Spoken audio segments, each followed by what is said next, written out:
Le nom de cet enfant est Takuya. Il a entendu un jour que les rêves naissent de désirs réprimés. Et il venait d'avoir un rêve sur sa famille décédée. Alors, quel est son désir? Alors qu'il réfléchissait, un enseignant est venu appeler Takuya en classe. À travers les mots de l'enseignant, nous apprenons qu'il sèche souvent l'école. L'enseignant a également présenté ses condoléances pour le père récemment décédé de Takuya. Cependant, il le voyait comme quelque chose de normal, sachant que la nouvelle sur son père était mieux que de le voir disparaître pour toujours. Mourir dans une grotte lors d'une recherche était quelque chose que Takuya avait prédit pour son père.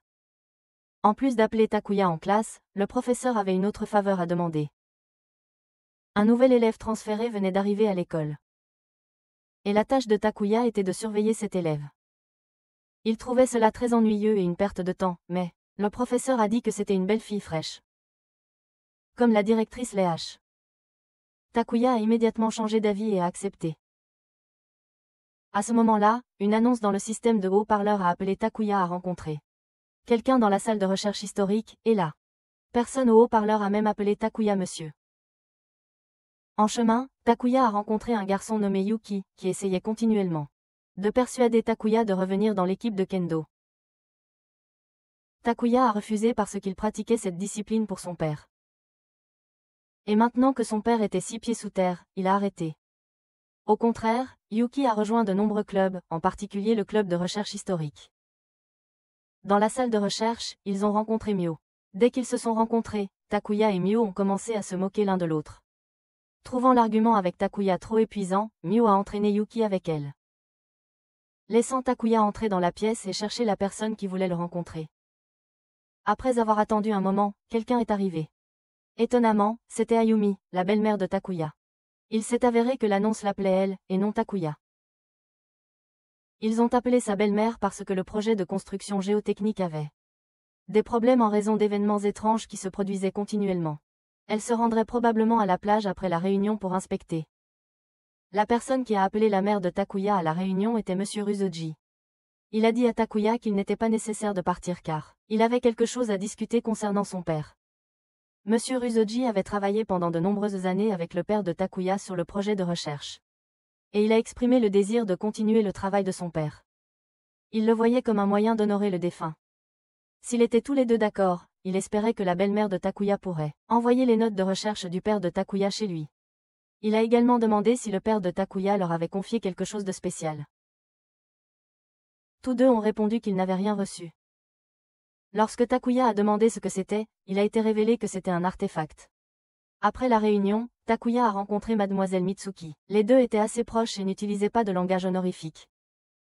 Nous avons également appris que Mitsuki avait été la secrétaire de Monsieur Ruzoji, mais parce qu'elle était trop épuisée, elle est devenue enseignante temporaire. Elle avait entendu parler du décès du père de Takuya et pensait qu'il serait triste. Mais il resta calme. Takuya a demandé, que se passerait-il si j'étais triste? Mitsuki lui a chuchoté à l'oreille qu'elle le réconforterait. Après avoir dit cela, Mitsuki est parti. Cet après-midi, après l'école, Takuya a été arrêté par un journaliste qui lui posait des questions sur le projet sur lequel travaillait sa belle-mère. Takuya a dit que le chantier était près de la plage, et si cela faisait disparaître la plage, alors il ne pourrait plus voir de filles. En maillot de bain, ce serait vraiment dommage. De retour chez lui, il vit une boîte sur la table. Takuya pensa avec impatience que c'était un jouet pour adultes et l'ouvrit. Mais malheureusement, ce n'était pas ça, c'était quelque chose de très étrange. Puis il reçut un appel téléphonique étrange. Du côté de Yuki, lui et Mio faisaient des recherches sur quelque chose. Elle prenait des notes sur une dalle de roche et découvrit une fleur qui y fleurissait. Pendant ce temps, Takuya examinait l'objet étrange. À la télévision, le même reporter que précédemment diffusait des nouvelles sur des habitants s'opposant au projet de sa belle-mère. Ils ont même diffusé le clip de ce que Takuya avait dit à la télévision, pendant que sa belle-mère essayait de rassurer le public. Un violent éclair a soudainement frappé derrière elle, provoquant une explosion. Inquiet pour sa mère, Takuya s'est dépêché de la trouver. Quelqu'un était mort, mais heureusement, sa belle-mère était en sécurité. Puis un homme nommé Hideo, le contremaître, est arrivé et a demandé à Takuya de quitter la zone interdite. Cependant, Takuya était plutôt têtu, donc l'homme est parti, permettant à la mère et au fils de parler. Takuya a demandé si c'était l'homme inutile que sa mère avait mentionné auparavant. Sa mère lui a alors dit de rentrer d'abord chez lui car elle ne rentrerait pas ce soir. Dehors, alors qu'il prenait son vélo, Takuya a de nouveau rencontré Mio et Yuki. Ils ont parlé de la façon dont la foudre semblait très étrange lorsqu'il était sur l'île. Soudain, une fille est apparue et a averti que c'était très dangereux et leur a conseillé de rester loin de cet endroit. Le lendemain, tout le monde attendait avec impatience la nouvelle élève. Alors que le professeur l'introduisait, Takuya s'est soudainement précipité dehors et s'est déshabillé, pour les effrayer, mais personne n'avait peur. Même porter 10 pantalons ne pouvait pas le sauver de la honte. La fille s'est alors présentée comme Kana. Elle a été assignée à s'asseoir à côté de Takuya. Sans hésitation, Kana a dit à Takuya qu'il devait empêcher sa mère de continuer le projet de construction. Sinon, un terrible accident se produirait. Après le cours, Takuya est allé dans la salle de recherche pour demander à Monsieur Rizoji à propos de l'artefact. Le professeur était occupé, donc il a dû partir. En rentrant chez lui, il a reçu un autre colis. En l'ouvrant, c'était un livre sur le théorème de la structure des mondes parallèles et comment construire un dispositif de réflexion. Lorsqu'il l'a ouvert, il a découvert une page avec un dessin qui ressemblait à l'artefact s'appelait un dispositif de réflexion. Au fond du paquet se trouvait une lettre du père de Takuya. Dans la lettre, il disait qu'il n'était pas mort mais qu'il avait seulement disparu, et il demandait à Takuya de rassembler les pierres précieuses et d'aller à un endroit appelé Ken no Miseki cette nuit-là. Où quelqu'un l'attendrait. Sans trop réfléchir, il monta sur son vélo et y alla. Il arriva aux 2 formations rocheuses, espérant rencontrer son père, mais trouva à la place une fille blonde inconsciente. Il vérifia son état, et quand elle se réveilla, elle semblait extrêmement heureuse et embrassa Takuya avant de disparaître. À ce moment-là, sa belle-mère et Monsieur Rizoji apparurent derrière Takuya. Le professeur dit que tout avait été prévu par son père. Son père avait laissé cet appareil, permettant à Takuya de traverser l'espace. Appelé Newman, son père avait découvert l'existence d'une loi qui régit le monde, et sa mère en était l'inspiration pour lui. Le professeur confirma que les parents de Takuya étaient toujours en vie dans un autre monde. Et Takuya lui-même en était la preuve. Après avoir dit cela, le professeur sortit un arme à feu et exigea que Takuya lui remette l'artefact. Ce n'était clairement pas un briquet. Takuya a demandé si l'artefact pouvait l'aider à revoir ses parents. Le professeur a confirmé, c'était le seul dispositif qui pouvait voir l'infinité de la variabilité de l'espace-temps. Il a ensuite dit que Takuya devait se repentir ou manger une balle. Soudain, un phénomène de résonance s'est produit. Des tremblements de terre et des éclairs se produisaient continuellement. Le professeur a deviné que la fille blonde, plutôt avait fait quelque chose avant de disparaître. Il a quand même essayé de prendre l'artefact, mais à ce moment-là, le temps s'est figé. Takuya a vu Kana de loin, puis Takuya a été ramené aux 2 formations rocheuses. Pensant qu'il venait de prendre de la drogue, Takuya est retourné dans sa chambre et a dormi. Le lendemain, Takuya s'est réveillé à 8h34, le 26 juillet 1994. Il a couru à l'école pour interroger Monsieur Ryuzoji sur ce qui s'était passé la veille. Mais le professeur a dit qu'il était en réunion avec la belle-mère de Takuya, depuis plusieurs jours. Sentant que quelque chose n'allait pas, Takuya est monté sur le toit de l'école pour consulter le livre sur le monde parallèle. Il a commencé à explorer les fonctions de l'objet. D'abord, il pouvait remonter le temps à un moment précédent, comme un point de sauvegarde dans un jeu. Vient de sauvegarder l'emplacement pour y revenir plus tard. Deuxièmement, tout ce qu'il apportait avec lui serait également ramené avec lui. Takuya se rappela une conversation qu'il avait eue avec son père, où il parlait de comment l'histoire influence aussi la chronologie, quelque chose appelé le paradoxe du grand-père. Tu peux chercher ça sur Wikipédia, car l'expliquer serait trop long. En lisant le livre, Takuya apprit aussi que le dispositif de réflexion permettait à son utilisateur de voyager vers des mondes parallèles. Alors qu'il était profondément concentré sur sa lecture, Takuya ne remarqua pas Kano qui l'observait. Surpris, il partit rapidement. À la fin de la journée scolaire, la professeure Eriko annonça que les vacances d'été commenceraient. Commencer à partir d'aujourd'hui et a rappelé aux élèves de s'assurer qu'ils avaient terminé leurs devoirs d'été. Quant à Takuya, il est ensuite allé dans la salle de recherche et a demandé à Mio et Yuki s'il y était venu hier. Tous 2 ont dit qu'il était bienvenu et qu'il avait cherché Monsieur Rizoji. Toujours pas convaincu, Takuya a appelé sa mère pour lui demander à propos de la conversation entre elle et le professeur concernant le projet de son père. Sa belle-mère a confirmé qu'ils avaient parlé et qu'elle avait accepté de donner les notes de recherche de son père au professeur. Cependant, comme il y avait de nombreux objets personnels à l'intérieur, elle a demandé. Takuya devait régler cela avant de le remettre à Monsieur Rizoji. Comme il n'était pas occupé, Takuya a accepté. En même temps, il a aussi invité ses deux amis à venir l'aider.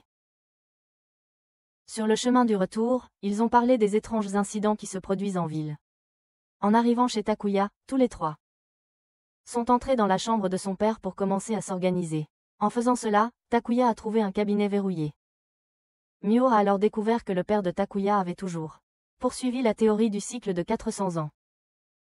Selon lui, l'histoire japonaise subit une transformation majeure tous les 400 ans. Vers l'an 1600, le shogunat d'Edo a été établi. Vers 1200, le shogunat de Kamakura a été établi. Vers 800, la capitale a été déplacée à Heian-kyo. Et vers 400, la cour impériale a unifié le Japon. Le point commun à tous ces événements était que l'origine de tous les problèmes venait des étrangers. Le père de Takuya croyait que toutes les traditions japonaises avaient été apportées par des étrangers, et il a été fortement critiqué pour cela. Peu de temps après, les trois ont fini de nettoyer. Voyant qu'il était encore tôt, Mio a invité. Les deux autres sont montés au Triangle Mountain. Ils sont allés à l'endroit avec les deux formations rocheuses, et ont rencontré de manière inattendue Kana, qui était aussi là. Il s'est avéré qu'elle était celle qui avait placé les fleurs là. Mio a demandé quel était son but en faisant cela, mais Kana est restée silencieuse et est partie.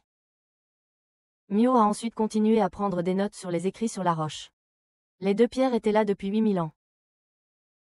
On pourrait dire que les écrits sur les pierres étaient même plus anciens que les 4 grandes civilisations anciennes. Après être revenu de la montagne, Takuya a découvert que le responsable du site, Hideo, était interrogé par un groupe de travailleurs au sujet d'une récente frappe de foudre qui avait tué quelqu'un. L'homme n'osait pas avouer que c'était lui-même qui avait donné l'ordre, blâmant plutôt la belle-mère de Takuya. Takuya a aussi appris que cet homme agissait en solo, sans l'autorisation de sa mère. Il a même dit au groupe de Takuya d'arrêter d'aller à la montagne Triangle, car ils allaient détruire les formations rocheuses. Mio a objecté, disant que ces pierres étaient un patrimoine culturel de la ville. Mais il a dit que le maire avait déjà donné la permission, donc il n'avait pas le droit de interférer, et s'il le voulait, il pourrait porter plainte. Mais le gars s'est attaqué aux mauvaises personnes parce que la fille qui se tenait devant lui était la fille du maire de la ville. En entendant cela, le lâche a immédiatement reculé et s'est enfui pour éviter des problèmes. Ce soir-là, quand Takuya est rentré chez lui, il a trouvé une note de sa mère disant qu'elle ne serait pas là aujourd'hui. Il a donc dîné de nouilles instantanées. En étant allongé en regardant la télé, il pensait encore à ce qui s'était passé la veille. Puis il est allé à l'institut de recherche pour retrouver sa mère. Le garde a dit qu'elle venait de partir pour l'entreprise qui loue du matériel scientifique. Takuya l'a suivi jusqu'à un entrepôt, où sa mère était menacée par 2 hommes de type voyou pour remettre les documents de l'entreprise. De l'extérieur, Takuya a sauvegardé un point de contrôle avant d'entrer. Il est ensuite entré pour protéger sa mère. Cependant, aucun lycéen n'a jamais gagné contre 2 gangsters, donc sa belle-mère a remis les documents pour assurer la sécurité de Takuya. Cependant, les 2 hommes ont même essayé d'agresser la mère de Takuya. Takuya s'est précipité pour se battre, mais un seul coup a suffi à le mettre à terre. Ne se décourageant pas, Takuya a utilisé l'artefact pour revenir au point sauvegardé. Cette fois, il a apporté un bâton avec lui, mais il a fini par se faire frapper par les 2 hommes encore une fois. Il a continué à rembobiner et à ramener son trophée à l'intérieur, mais c'était inutile. Juste au moment où il allait charger la sauvegarde à nouveau, le lâche Hideo est soudainement apparu comme si tout était scénarisé. Étonnamment, avec seulement quelques mouvements de bras et des coups de pied, il a fait fuir les 2 gangsters. Puis il a aidé la mère de Takuya à le ramener chez lui pour soigner ses blessures. Il lui a ensuite offert son aide chaque fois qu'elle en aurait besoin et est partie. Après cela, la mère et le fils se sont assis pour parler. Elle était très triste que Takuya se mette toujours en danger, mais en même temps, elle était très heureuse parce qu'il avait vraiment grandi. Cependant, elle lui a demandé de ne plus faire de choses imprudentes, car leur famille ne leur restait plus que tous les 2. Le lendemain, Takuya est allé à l'école d'été. Yuki est venu l'inviter à rejoindre le club, mais Takuya a trouvé cela ennuyeux puisqu'il était encore blessé après sa chute à vélo. Souhaitant sécher le cours, il a dit à Yuki d'y aller à sa place pendant qu'il réfléchissait. Il est ensuite allé à l'infirmerie et a croisé Kana et Mizuriko par hasard. Il a accidentellement vu le collier de Kana et s'est souvenu que, quand il était enfant, il avait rencontré quelqu'un qui portait aussi un collier comme ça. Il s'est approché d'elle et a demandé des nouvelles du collier. Kana a dit que ce n'était pas un bijou, c'était la flamme de sa vie. Elle est ensuite partie. Mizuriko lui a dit que Mitsuki le cherchait. Sur le toit, Mitsuki voulait demander à Takuya ce qu'il prévoyait de faire après le diplôme. À travers leur conversation, nous avons appris que Mitsuki avait aimé le père de Takuya. Mais ses sentiments n'avaient pas été réciproques. Elle était actuellement responsable de l'organisation des recherches de son père. Elle a également dit que récemment, M. Ruzoji agissait de manière très étrange. Il était devenu plus irritable, presque comme une autre personne. Il était devenu complètement obsédé par la recherche, comme s'il était possédé. Takuya a dit qu'il garderait un œil sur l'enseignant, et si quelque chose se produisait, il lui dirait. Après cela, il a reçu un appel téléphonique de sa belle-mère. Elle avait oublié des documents importants à la maison et a demandé à Takuya de les lui apporter. Quand il est arrivé à la porte de l'institut de recherche, il y avait déjà de nombreux citoyens qui protestaient devant. Le garde de sécurité a fait entrer Takuya. En chemin, il a rencontré ce gars nommé Vidéo ou Idéo ou peu importe, Takuya ne s'est pas donné la peine de. Souvenez-vous des noms des lâches comme lui qui ont proposé de livrer les documents pour lui. Mais Takuya a refusé. Il a ensuite remis les documents directement à sa mère, qui était ravie. Bien qu'elle n'ait pas eu beaucoup de temps car elle devait se dépêcher à une conférence de presse. Pendant ce temps, ce type, Vidéo, a secrètement volé les documents. Lors de la conférence de presse, Takuya a rencontré la journaliste de tout à l'heure. Elle savait aussi qu'il était le fils du célèbre médecin puisque les deux se ressemblaient beaucoup. À ce moment-là, la mère de Takuya a présenté des rapports sur les accidents liés à la foudre. Et a proposé une solution impliquant des combinaisons spécialisées. Cependant, de nombreuses familles de victimes ont affirmé que les poursuites étaient inefficaces et s'y sont opposées en continu. La conférence de presse s'est terminée dans le chaos. Pas encore rétablie, la mère de Takuya a dû assister à une autre interview télévisée. Tard dans la nuit, elle est rentrée chez elle ivre. Takuya l'a aidée à entrer pour lui donner de l'eau. Elle a avoué qu'elle était épuisée par tout cela. Et a serré Takuya dans ses bras comme pour libérer toute sa pression. Le lendemain, ce type a appelé en vidéo la mère de Takuya, en disant qu'il avait quelque chose d'important à discuter. Takuya a répondu et l'a laissé attendre. De son côté, Mio, son père avait décidé de l'envoyer étudier aux États-Unis pour éviter les récents scandales, ce qui la rendait très triste au point que, lorsque Takuya la taquinait sur le chemin de l'école, elle ne répondait même pas. Derrière eux, une silhouette suspecte observait. À l'école, Takuya a retrouvé la journaliste qu'il venait de voir interviewer Ryuzoji et avait quelque chose à discuter avec lui. Elle voulait en savoir plus sur le travail de sa belle-mère parce qu'elle était en train d'enquêter sur le projet géotechnique. La collusion entre Géotech et le maire.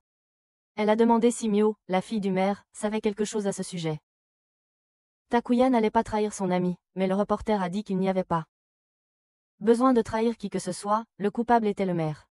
Et Takuya ne voulait-il pas que son ami soit sur le bon chemin. Elle lui a ensuite donné sa carte de visite, disant qu'il pouvait l'appeler à tout moment. Et s'est présenté comme Kaori. Après des jours à sécher les cours, Takuya est retourné à l'école d'été. En regardant à nouveau la carte de Kaori, il a remarqué un avertissement écrit au dos. Fais attention à cette vidéo de lâche. Se sentant mal à l'aise, Takuya se dépêcha de rentrer chez lui mais fut arrêté par Eriko. Sachant qu'il ne pouvait pas s'échapper, il a sauvegardé un point de contrôle juste là. Un peu plus tard, une annonce est passée par le système de sonorisation. Takuya avait un appel. C'était le manager de sa mère. Ils ont dit qu'elle n'était pas venue à l'institut. Quand Takuya a demandé ce qui s'était passé, ils n'ont pas dit grand-chose, si ce n'est que son projet pourrait impliquer des activités illégales. Rempli d'inquiétude, Takuya s'est précipité chez lui et a vu ce type en vidéo en train de tripoter sa mère. Furieux, Takuya a traîné le même gars qui avait déjà repoussé 2 gangsters et a commencé à le frapper. Cependant, sa mère l'a arrêté et lui a même donné une gifle. Voir sa mère si préoccupée par ce salaud a rendu Takuya furieux, il est sorti en trombe. En disant qu'il pouvait faire ce qu'il voulait. Il a ensuite organisé une rencontre avec Kaori et lui a demandé des nouvelles de ce type. Il était clair que quelque chose s'était passé. Kaori a emmené Takuya dans un hôtel pour une conversation plus privée. Par coïncidence, dans la chambre voisine, Kana rencontrait l'homme suspect qui avait suivi Takuya et Mio ce matin-là. Kaori a révélé que des données confidentielles venaient d'être volées à Géotech hier. Et que la mère de Takuya allait être licenciée et tenue responsable. Certains croyaient qu'elle avait vendu les données. Kaori savait aussi que Géotech avait appelé Takuya. Elle croyait que sa mère avait été piégée, c'est pourquoi elle devait infiltrer Géotech pour prouver son innocence. Quand Takuya a demandé ce qu'il devait faire, elle a dit qu'elle avait juste besoin de la carte d'accès verte de sa mère, il devait simplement échanger la vraie carte contre une fausse, et cela suffirait. Qu'il la croie ou non dépendait de lui, mais l'information serait bientôt rendue publique, ce qui serait très mauvais pour sa mère. Après avoir rassemblé les éléments, Takuya a réalisé qui avait piégé sa mère. Il se précipita chez lui, mais c'était trop tard. La scène était en chaos, et sa mère avait déjà coupé ses poignets et était décédée dans la salle de bain. Takuya essaya rapidement d'arrêter le saignement, mais c'était trop tard. En regardant le corps froid de sa mère, Takuya prit une décision. C'était la première fois qu'il se sentait reconnaissant envers son père. Takuya retourna alors au point de contrôle. Takuya se précipita chez lui et frappa ce type en vidéo, puis le mit dehors. Le type menaça de faire jeter Takuya en prison puis s'enfuit. Pensant que tout était enfin terminé, Takuya retourna à l'intérieur pour chercher son mère, seulement pour découvrir qu'elle avait pris son envol sans elle. Takuya ne comprenait pas pourquoi, alors il est retourné une fois de plus au poste de contrôle. Cette fois, Takuya a éloigné sa mère de cet homme sale en vidéo et lui a raconté tout sur le plan de ce salaud, comment il avait tout fait juste pour obtenir son corps. Mais Takuya n'avait aucune preuve. Sa belle-mère a dit qu'il ne pouvait pas comprendre que tout ce qu'elle faisait, elle avait ses raisons, et même si elle expliquait, il ne comprendrait toujours pas. Épuisée, elle a sauté dans la rue et a laissé le camion venir la heurter. Ne voulant pas accepter cette réalité, Takuya continuait à remonter le temps pour sauver sa mère à tout prix. Cependant, peu importe combien de fois, peu importe quelle méthode ou astuce il utilisait, le résultat était toujours le même. Sa belle-mère mourrait. Regardant sa mort encore et encore, Takuya était submergé par l'impuissance. Il se tourna vers le livre sur les mondes parallèles à la recherche de réponses. Dedans, il y avait une théorie appelée le rayon d'événements de Schwarzschild. L'explication était très longue, mais pour simplifier. Si vous avez regardé la série Loki, il y a un concept appelé événement canon. Un événement canon est celui qui doit se produire dans la chronologie officielle et ne peut pas être changé. Peu importe combien d'interventions ou de modifications se produisent, ce sont des éléments critiques, des événements sans lesquels toute l'histoire ou l'univers n'aurait plus de sens ou ne pourrait plus continuer. En bref, la mort de la mère de Takuya était quelque chose qui devait arriver. Lire cette théorie dans le livre le remplissait de rage. Il ne pouvait pas accepter cette réalité. Il prit alors sa carte d'accès verte, retourna au point de contrôle et rencontra Kaori. Sans lui laisser dire un mot, il lui remit immédiatement la carte verte. À l'hôtel, il accepta d'échanger la carte à condition qu'elle lui donne des informations sur ce type nommé vidéo ou idéo ou peu importe pour apprendre quel était le véritable objectif de ce gars et pourquoi sa mère avait voulu 4-4. Kaori a alors donné à Takuya des informations qui l'ont vraiment choqué. Avec ces informations en main, Takuya est retourné une fois de plus au point de contrôle. Est rentré chez lui, et a commencé à exposer la racaille pire que des déchets, Hideo, pour la façon dont il avait orchestré l'incident avec les deux faux gangsters. Hideo exigeait des preuves, mais après tant d'échecs pour sauver sa mère. Takuya était devenu plus sage. Il a jeté une pile de photos que Kaori avait prises, montrant Hideo en train de traiter avec la Yakuza. Sans moyen de le nier, Hideo a paniqué et a couru. Takuya a poursuivi, jurant de jeter ce salaud en prison. La prison pour que les gars noirs à l'intérieur puissent lui donner une leçon. Mais le lâche a couru trop vite et Takuya n'a pas pu le rattraper. Heureusement, Kaori se cachait dans les buissons à proximité. Et a frappé la tête du pervers avec un pot de fleurs. Takuya a tout raconté à Kaori sur ce que le salaud avait fait et l'a laissé à elle. Pour s'en occuper, tandis qu'il rentrait en courant chez lui pour voir si sa mère était sur le point d'essayer de voler à nouveau. Heureusement, cette fois elle ne volait pas, elle était sur le point de s'entraîner à nager dans la salle de bain. Takuya est entré pour l'arrêter. Il s'est jeté en avant pour l'empêcher de le faire, mais elle insistait toujours pour mettre fin à ses jours. Takuya lui a donné une gifle pour la ramener à la raison. Il a essayé de la persuader même s'il ne comprenait pas encore sa souffrance. Il essaierait, alors elle ne devait rien faire de stupide. Elle était la seule famille qui lui restait. Au milieu de la dispute, parfois sa belle-mère se désignait par son nom, au lieu de se qualifier de mère. Une fois qu'elle s'est calmée, Takuya a promis de l'aider à prouver son innocence peu importe combien de lignes temporelles il devait traverser. Il la sauverait dans chaque univers. Le lendemain, Takuya a vu sa mère partir au travail avant d'aller à l'école d'été. Là, Eriko lui a lancé une énorme pile de devoirs. qui s'étaient accumulées à cause de son absentéisme constant. S'il ne les terminait pas, il pouvait dire adieu à cet été. Soudain, Loppa a appelé Takuya pour rencontrer quelqu'un. Ravi, il a déposé les devoirs sur Yuki et est parti. Cette fois, celle qui l'attendait était Kaori. Concernant la situation avec la vidéo, elle avait utilisé ses connexions pour le faire expulser de Géotech. Ces gens le transféreraient ailleurs et le renverraient dans quelques jours. Bien que Takuya soit encore frustré de ne pas pouvoir faire mettre le type en prison, Kaori avait un plan pour s'assurer que sa mère ne le verrait plus jamais. Takuya voulait savoir quel était le but de Kaori en utilisant la carte verte. Pour accéder à la zone restreinte de l'installation de recherche. Kaori lui a dit que s'il voulait savoir, il devait devenir son partenaire. Cette nuit-là, ils ont commencé leur plan pour s'introduire dans l'installation de recherche. La sécurité était extrêmement stricte, donc Takuya devrait entrer par la porte arrière. Tandis qu'elle, étant journaliste, pourrait entrer par l'entrée principale, et ensuite déverrouiller la porte arrière pour lui. Ils ont réussi à pénétrer dans l'établissement. À ce moment-là, tout le monde à l'intérieur était en réunion pour décider des mesures disciplinaires contre la mère de Takuya. S'il pouvait passer cette porte, Kaori l'aiderait à prouver que sa mère était innocente. Juste pour être sûr, Takuya a sauvegardé un point de contrôle ici. Cependant, il ne pouvait pas entrer, il devait d'abord changer la lumière en vert. Kaori est alors allée à la salle de contrôle pour vérifier. Dans la salle de sécurité, quand une fille qui avait aidé Takuya auparavant l'a vue à la porte. Elle lui a ouvert. À l'intérieur, il y avait de nombreux types de pierres. Kaori expliqua que l'objectif réel de la géotechnique était d'extraire ces pierres. Pourquoi, il le découvrirait bientôt. Alors qu'il s'enfonçait, Takuya vit un nouveau type de minéral lumineux. Sa mère l'avait nommé psychite. C'était quelque chose qui avait profondément intéressé son père. La pierre avait d'abord été extraite sous la montagne triangulaire. Elle avait une propriété inhabituelle. Elle réagissait avec l'esprit humain et générait une énergie immense.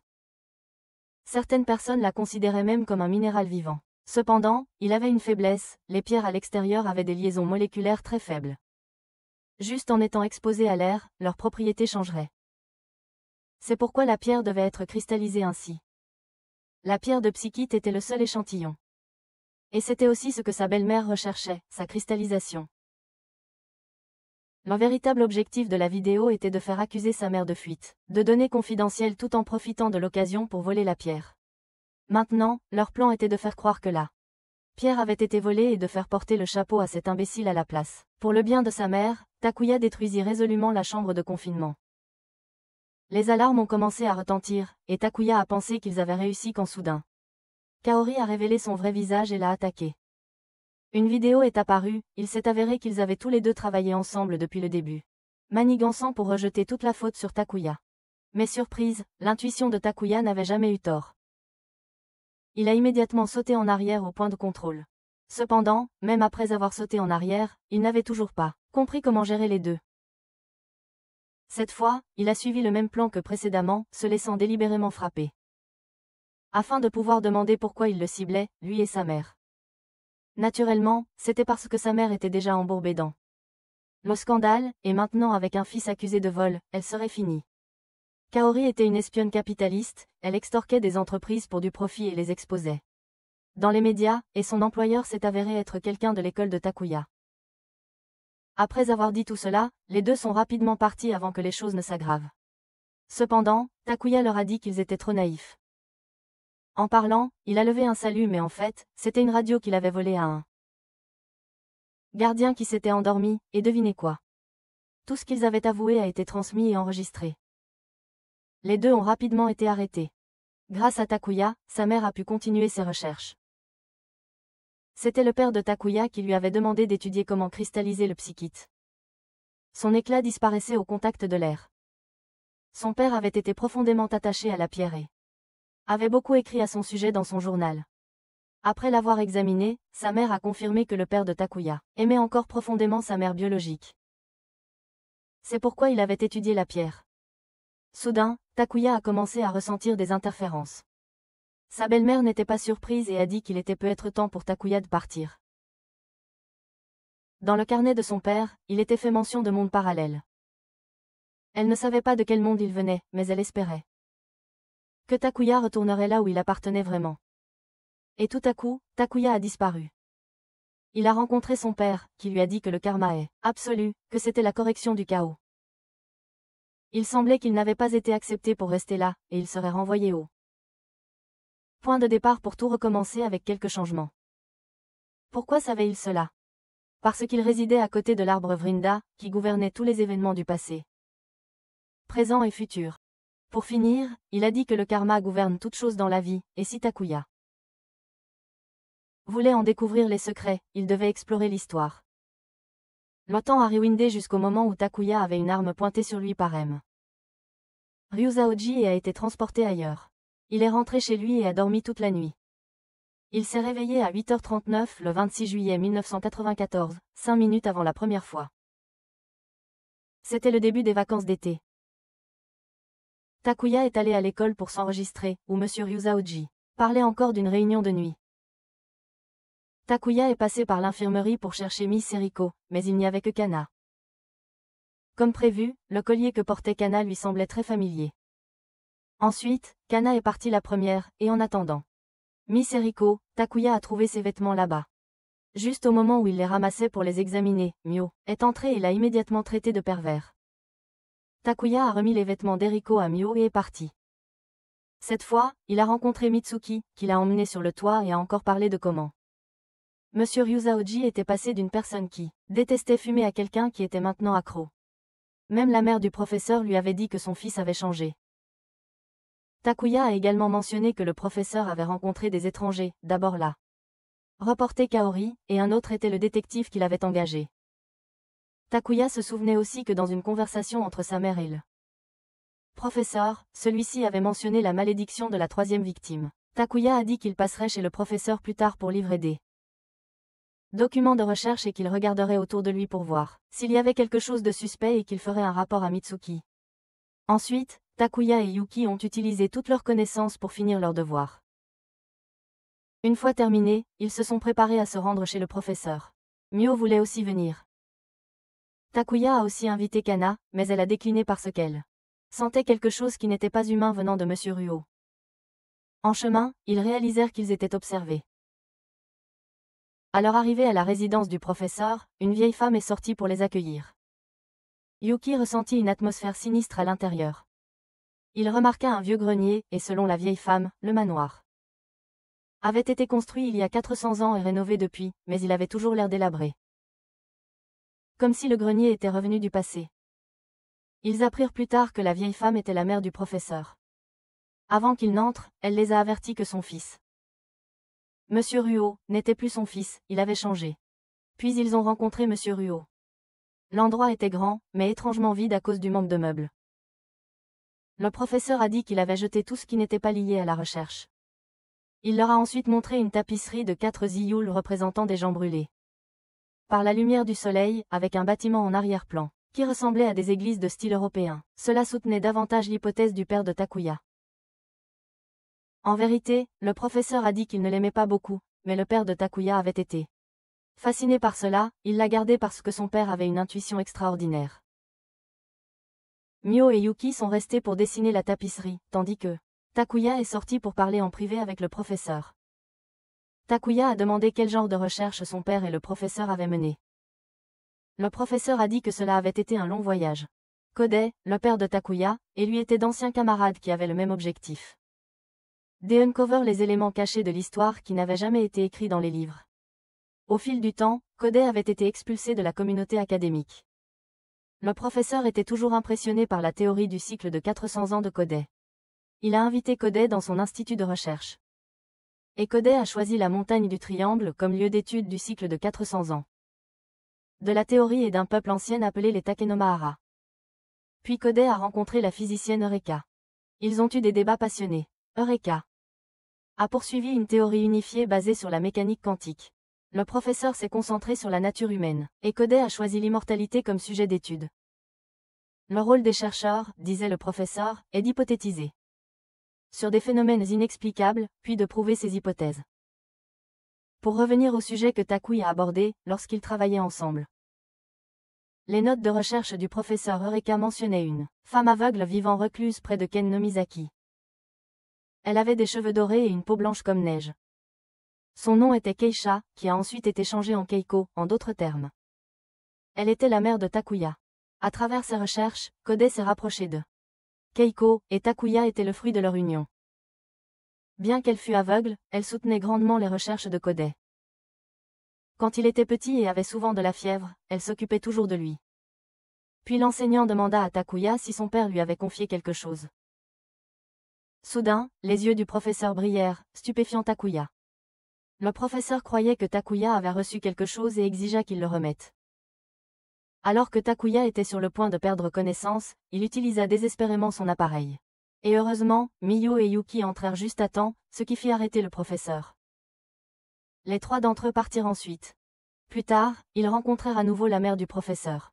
Elle dit que les moineaux et les hirondelles ne pourraient jamais comprendre les pensées des oies et des cygnes.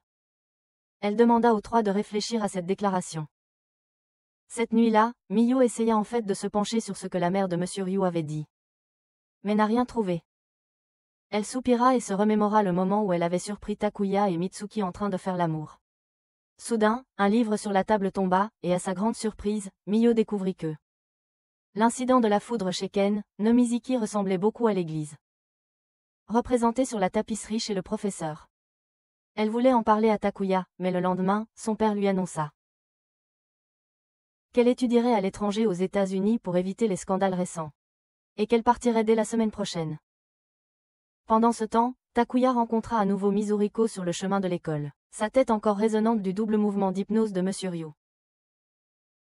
Takuya voulait sécher l'école ce jour-là, mais Mizuriko lui a promis qu'il se sentirait plus détendu s'il venait, et voyant l'offre comme trop tentante pour la laisser passer, Takuya l'a traînée à l'infirmerie. Malheureusement, il n'y avait pas de service de massage. Juste quelques outils qu'elle avait trouvés dans la salle de stockage. Takuya lui a demandé si elle connaissait quelque chose sur Nayerbe ou Alab. Elle a dit que Nayerbe était un type d'hypnose, mais différente de la sorte habituelle, car elle permettait à Takuya de rester conscient et alerte même sous hypnose. Plus tard, Kona est venue à l'infirmerie pour se reposer. Après avoir reçu un massage spécial, Takuya. Je suis montée sur le toit et j'ai retrouvé Mitsuki.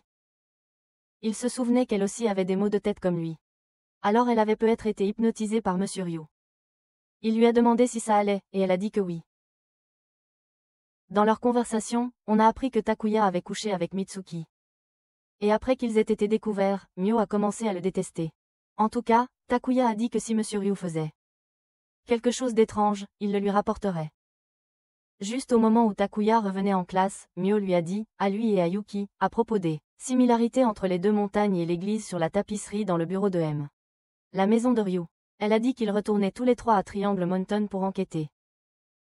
Elle voulait percer le mystère dans la semaine, mais n'a pas mentionné à Takuya ou Yuki qu'elle partirait bientôt. Puis le cours a commencé. Le test cette fois était différent des précédents, mademoiselle. Eriko a dit qu'il devait avoir toutes les réponses correctes avant de pouvoir partir. S'il en avait une de fausse, il devrait le faire. Encore et encore jusqu'à ce qu'il le termine correctement. Clairement, cela visait quelqu'un qui séchait toujours les cours comme Takuya. Mais surprise, il l'a terminé d'un coup non pas parce qu'il était intelligent, mais parce qu'il a utilisé l'artefact pour revenir au point de contrôle. Takuya et Mio ont terminé et sont partis en premier tandis que Yuki a dû rester en arrière pour compléter le test.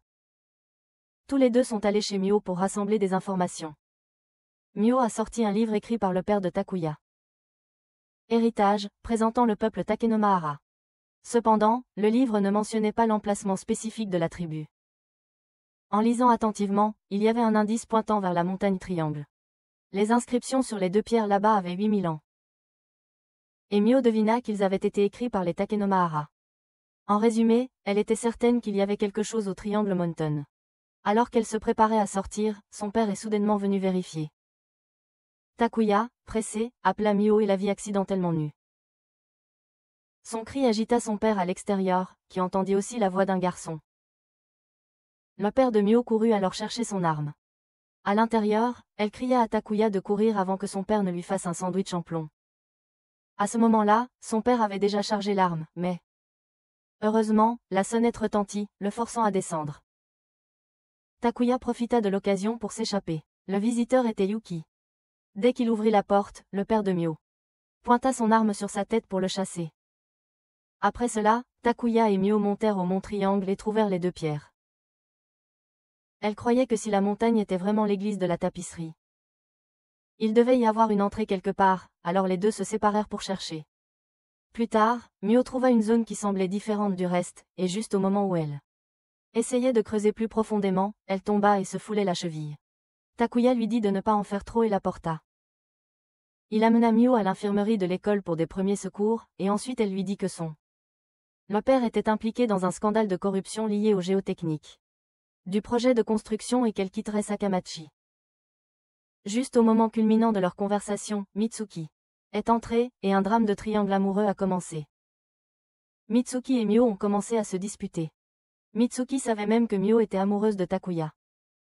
Plus Mio le niait, plus cela se voyait sur son visage. Interrompant le drame là, Mitsuki a dit à Takuya de ramener Mio chez elle, et par coïncidence, leur conversation a été entendue par Yuki. Le lendemain, alors que Takuya marchait, Mio l'a soudainement réprimandé en tant que personne terrible. Confus par ce qui s'était passé, il se rendit là où une foule se rassemblait et découvrit une pétition accusant le père de Mio, le maire, de corruption. Takuya dispersa rapidement la foule et examina la lettre d'accusation. Mais les gens affirmaient qu'il violait la liberté d'expression. Cependant, la liberté d'expression ne s'applique qu'à ceux qui sont prêts à assumer la responsabilité de ce qu'ils disent. Poster anonymement n'était pas mieux que d'être un lâche. Takuya dispersa alors la foule. Pendant ce temps, le père de Mio était également entouré de journalistes. Et Mio elle-même était la cible de commérages à l'école. Elle est allée à la salle de recherche et a retrouvé Yuki. Il avait entendu parler de l'incident et lui a dit qu'elle pouvait compter sur lui. Takuya est entrée de l'extérieur, voulant expliquer les choses à Mio, mais elle l'a ignoré et s'est éloignée. Takuya a commencé à soupçonner Yuki, mais il n'était pas encore sûr. Il est monté sur le toit et a raconté tout à Mitsuki, bien qu'elle ne puisse pas vraiment l'aider. Quant à Mio, les médias étaient toujours en train d'assaillir sa maison, mais dans sa chambre, elle était préparée à retourner à la montagne une fois de plus. Elle a écrit une lettre à son père et est partie. Pendant ce temps, Takuya, en route pour l'infirmerie, a croisé Yuki qui allait quelque part. À l'infirmerie, Kana avait de la fièvre et était prise en charge par Mizuriko. En voyant Takuya, Kana est rapidement parti. Takuya et Mizuriko ont parlé de la personne anonyme qui avait divulgué l'information. À la télévision, il a été annoncé que le père de Mio avait démissionné de son poste de maire et que le conseil municipal avait émis une directive pour retirer tout soutien au projet Géotech. De retour chez lui, Takuya a cherché le numéro de téléphone de Mio dans l'intention de l'appeler, mais son téléphone a sonné en premier, c'était sa belle-mère. Elle a dit qu'elle serait en retard en raison de problèmes avec les sponsors, et que le problème avec les familles des victimes de la foudre avait été réglé. Elle a également confirmé que dans cette chronologie, elle n'avait aucun lien avec le père de Mio. Cependant, elle a dit à Takuya de prendre soin de Mio, qu'elle n'avait rien fait de mal. Et que les péchés des parents ne devraient pas être transmis à leurs enfants. Elle lui a demandé de aider Mio s'il le pouvait. Prenant ces paroles à cœur, Takuya a décidé de ne pas téléphoner mais d'aller chez Mio en personne. Là, il a rencontré la journaliste Kaori, qui a essayé d'extraire des informations sur Mio. De lui, en utilisant encore une fois le même vieux truc, si tu me donnes quelque chose, je peux t'aider. Takuya ne voulait pas répondre, mais soudain Yuki est arrivé et lui a dit que Mio avait s'enfuir de chez elle, il l'a entendu des serviteurs, et a aussi trouvé sa lettre. Pensant qu'elle ne pouvait pas être allée loin, ils se sont séparés pour chercher. Takuya était à l'école quand il est tombé sur Mitsuki. Après avoir appris ce qui s'était passé, elle a accepté d'aider.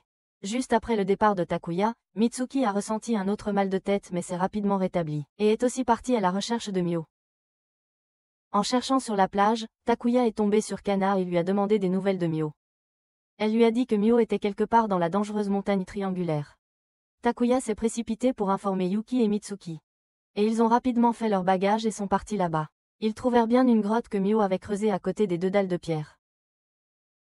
Ils devaient la trouver avant le lever du soleil. Sinon, la police interviendrait et les choses se compliqueraient. Takuya prévoyait d'entrer avec Mitsuki et dit à Yuki de garder un œil dehors. Mais Yuki insista pour entrer aussi.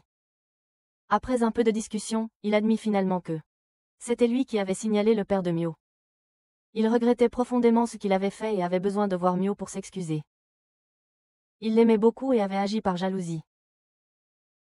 Takuya, furieux, le frappa à la bouche, puis dit.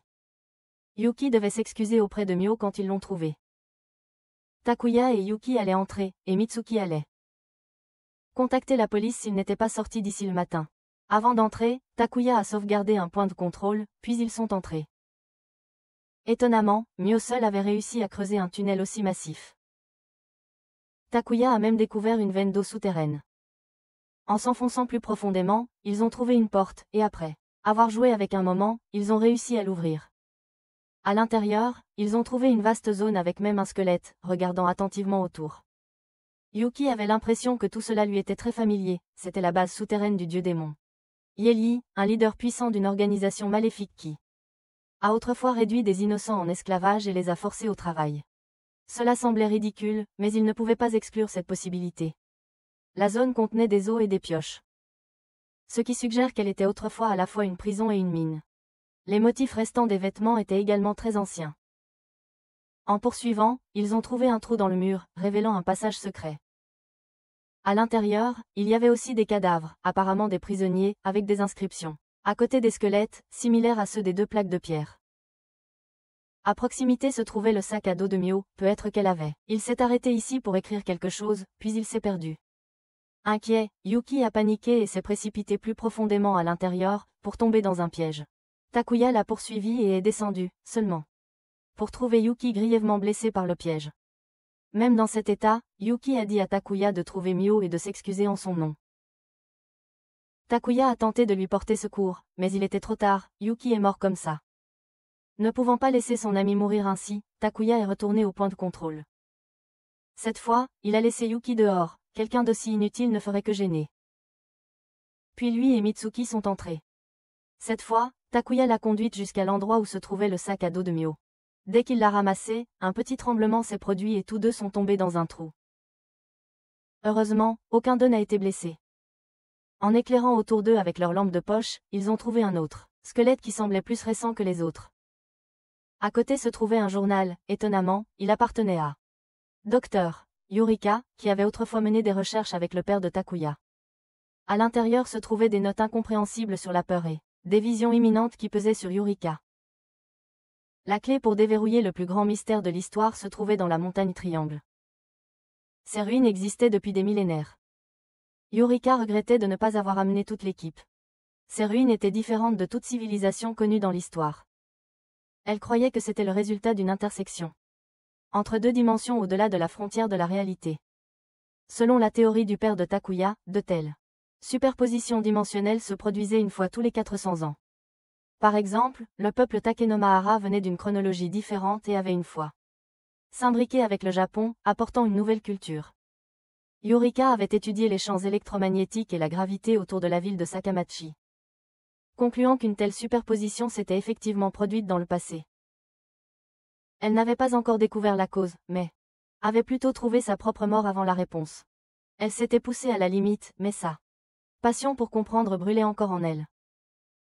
Cela lui rappelait un moment, le moment où le père de Takuya lui a donné quelque chose. Le moment où elle l'a tenu dans ses mains et l'a ensuite nommé le dispositif réflecteur. Soudain, la lampe de poche s'est éteinte, et Mitsuki a commencé à agir étrangement après avoir appris que Takuya possédait l'artefact.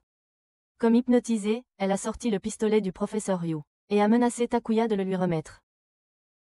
Mitsuki a essayé de reprendre le contrôle d'elle-même mais a échoué. Takuya a fui avant d'aller voir son père. Il s'est enfoncé plus profondément et a trouvé un ancien cercueil. Il a pris un risque et s'est caché à l'intérieur, mais cela ne semblait pas être une bonne idée, Mitsuki se rapprochait. Soudain, le cercueil s'est effondré, faisant tomber Takuya dans un lac souterrain lumineux. Heureusement, Mio l'a tiré à temps. Takuya a été soulagé de voir qu'elle était en sécurité. Il était émerveillé par le lac lumineux, mais Mio a dit que ce n'était pas l'eau qui brillait, mais les rochers en dessous. Takuya a deviné au hasard que ça pourrait être Psyche tout là-bas. Ils ont commencé à chercher une sortie. Mio avait aussi lu le journal du docteur Yurika. Si sa théorie sur les multiples lignes temporelles était vraie, cela expliquerait pourquoi les civilisations ici n'existaient pas dans les archives historiques du Japon. Une autre secousse a frappé. Une grosse pierre est tombée, et Mio a rapidement esquivé, mais elle a fini par tomber dans l'eau et s'être complètement trempée. Les deux ont alors allumé un feu.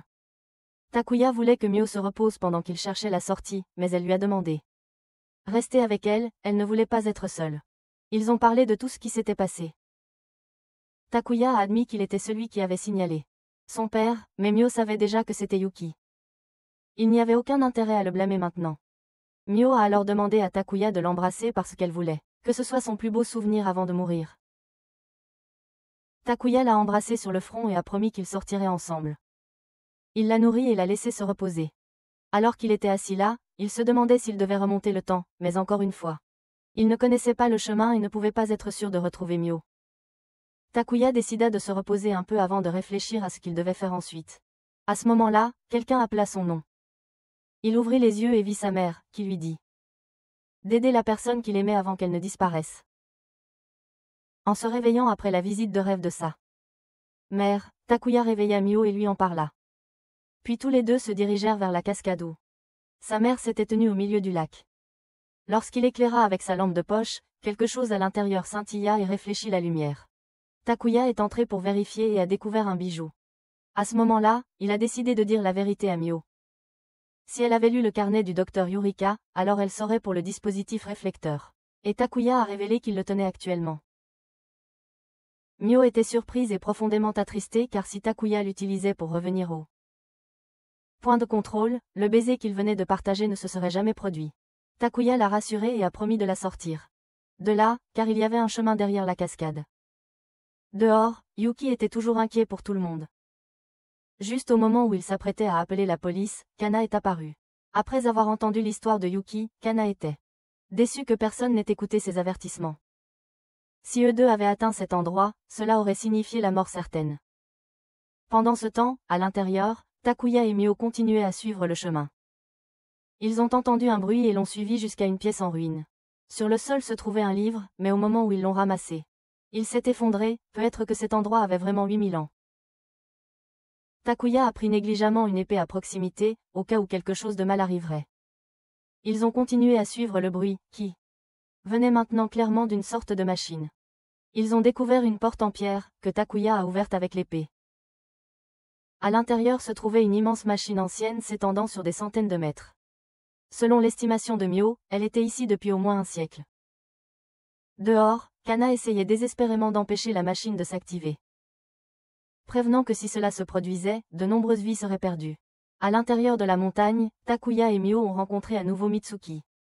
D'après son explication, cette tour était un générateur d'éclairs, ce qui signifie qu'à l'extérieur, où il faisait actuellement ensoleillé et que Géotech avait commencé l'excavation et le transport, essayait d'extraire du psychite de la zone allait activer la machine et libérer des éclairs. C'était la signification derrière la lumière qui brûlait les gens sur la tapisserie. Mitsuki savait depuis longtemps que l'appareil existait, mais elle ne savait jamais comment y entrer. Heureusement, grâce à Takuya et Mio, elle a finalement trouvé un moyen.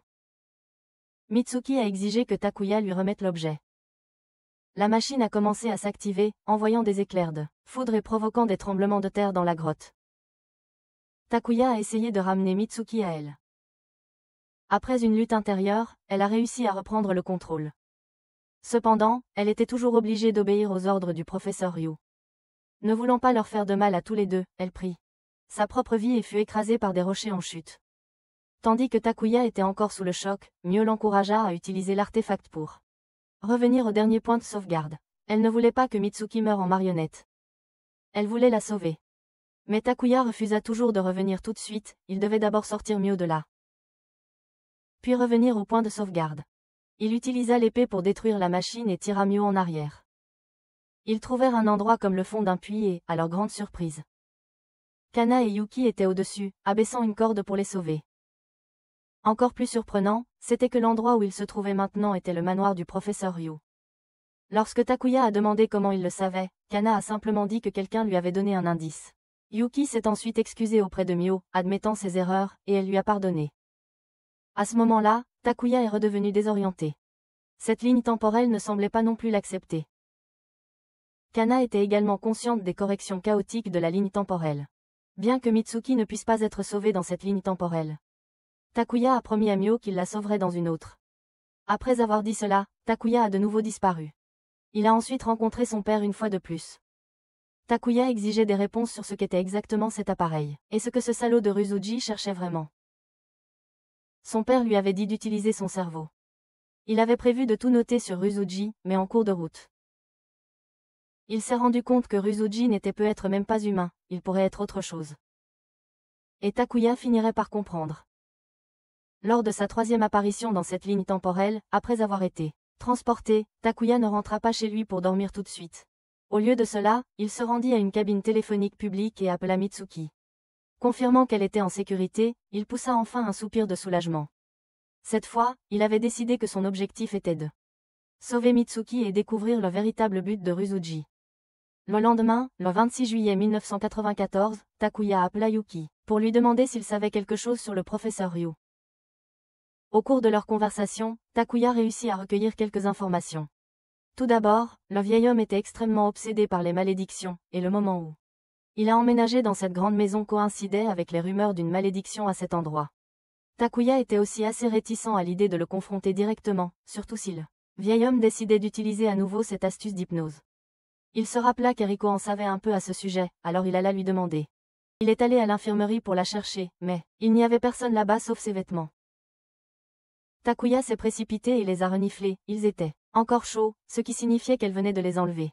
Il a regardé autour de lui et l'a trouvé endormi sous le lit. Cela lui a rappelé comment Ryu avait aussi l'habitude de dormir par terre.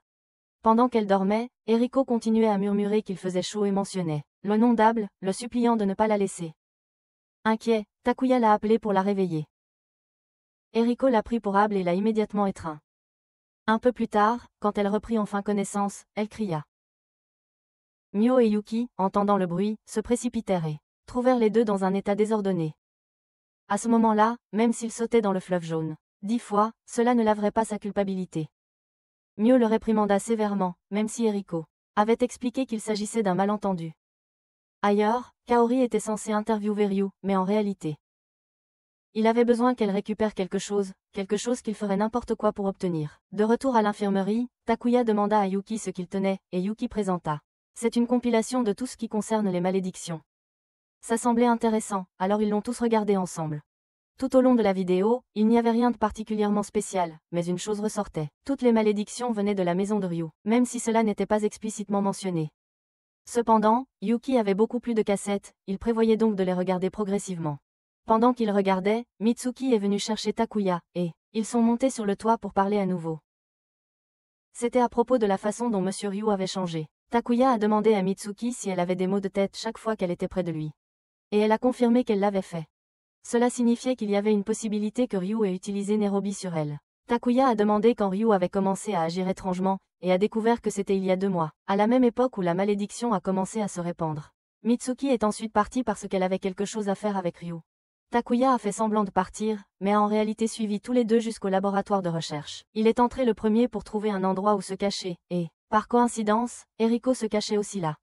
Ensemble, ils ont écouté en cachette la conversation entre Mitsuki et Ryu. Mitsuki a directement dit à Ryu qu'il avait changé, mais il a commencé à la manipuler. En retour, insistant sur le fait qu'il n'avait pas changé et que c'était elle qui l'avait fait.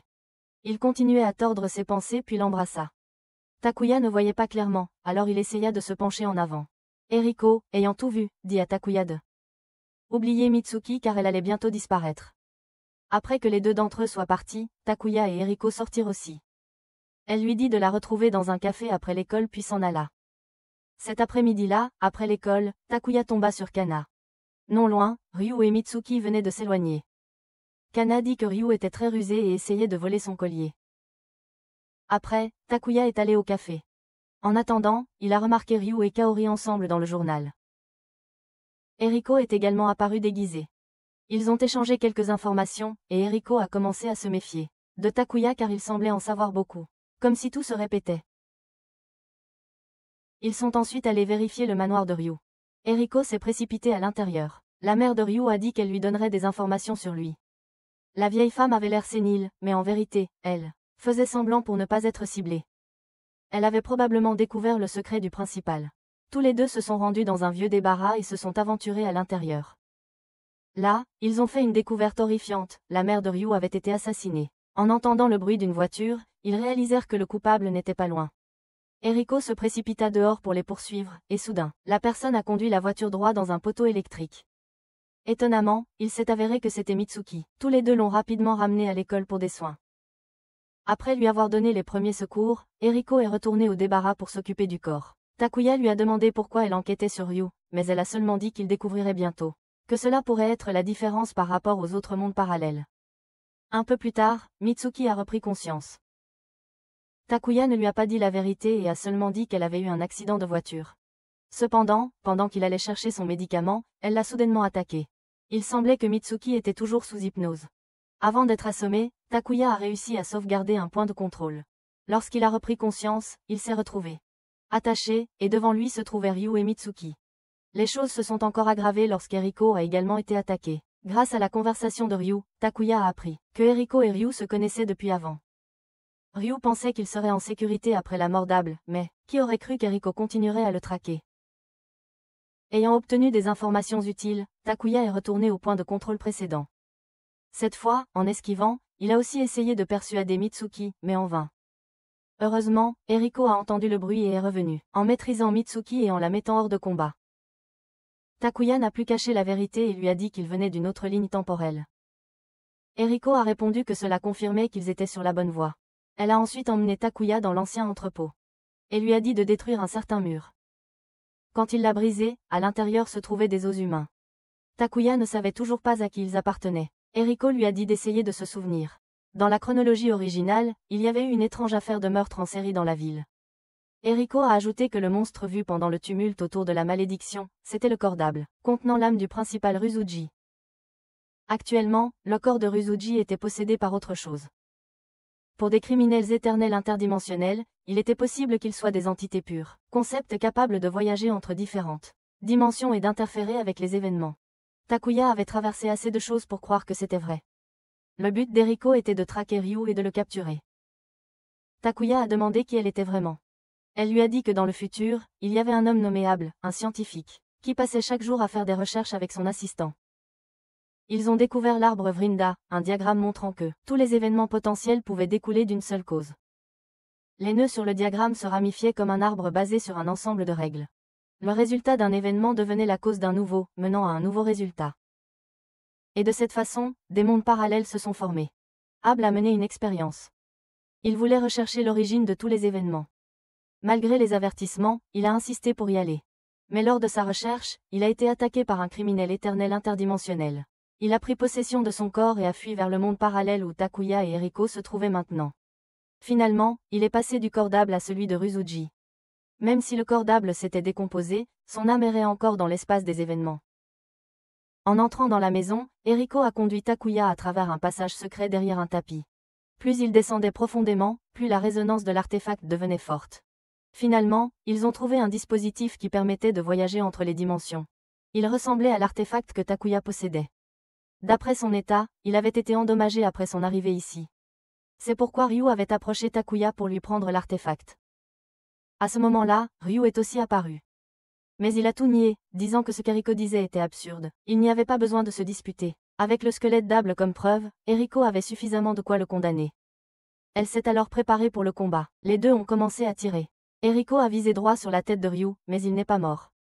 Pour une entité conceptuelle pure, le corps n'était qu'un vaisseau, mais tout avait des limites. Eriko a foncé en avant et a tiré l'arme de Ryu de sa main. Mais elle a aussi été abattue par Mitsuki. Pendant que personne ne faisait attention à lui, Takuya a foncé, a attrapé une arme. Et a tiré Ryu en plein cœur. Ryu a riposté, mais Mitsuki a protégé Takuya et a pris le coup. Ryu s'est rapidement enfui, et Eriko s'est lancé à sa poursuite. Mitsuki était ravie que Takuya soit en sécurité. Elle l'aimait vraiment. Peut-être que c'était tout ce qu'elle pouvait dire. Puis elle lui a remis la deuxième pierre précieuse avant de mourir. Takuya voulait retourner sauver Mitsuki, mais Eriko a dit que sa mort était un événement canon et ne pouvait pas être changé. Même si elle était sauvée cette fois, elle mourrait d'une autre manière. Maintenant qu'ils avaient découvert le véritable objectif de Ryu, cette timeline a commencé à rejeter Takuya. Le seul regret était qu'il ne pouvait pas sauver Mitsuki. Eriko a dit qu'elle stabiliserait de force la causalité et ajusterait le chaos. Par précaution, elle effacerait la mémoire de Takuya de sa mère et de Ryu, car si Ryu découvrait qui il était, il le poursuivrait à travers tous les mondes. Takuya a retrouvé son père. La causalité guidait tout. Celui qui le guiderait maintenant serait Kana. Et lorsque les 8 pierres précieuses seraient rassemblées, un nouveau chemin s'ouvrirait. Son père l'y attendrait. Takuya poursuivit son voyage avec les 7 pierres précieuses conservées dans l'artefact. Le 26 juillet 1994, il alla rencontrer Kana. Selon le récit de son père, l'histoire de Takuya avait déjà été gravée sur l'arbre Vrinda. Façonner l'histoire signifiait traverser d'innombrables possibilités, chaque action qu'il prenait portait un sens. Chaque événement lié par des lois causales correspondait à son propre ensemble de règles. D'événements, tous coulant comme le courant d'une rivière. Même le temps lui-même ne pouvait pas briser cette règle. C'était ce que croyait son père jusqu'à ce qu'il découvre leur existence.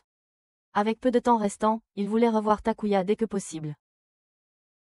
Ce moment avait déjà été déterminé par la poids des événements, l'élan des règles causales.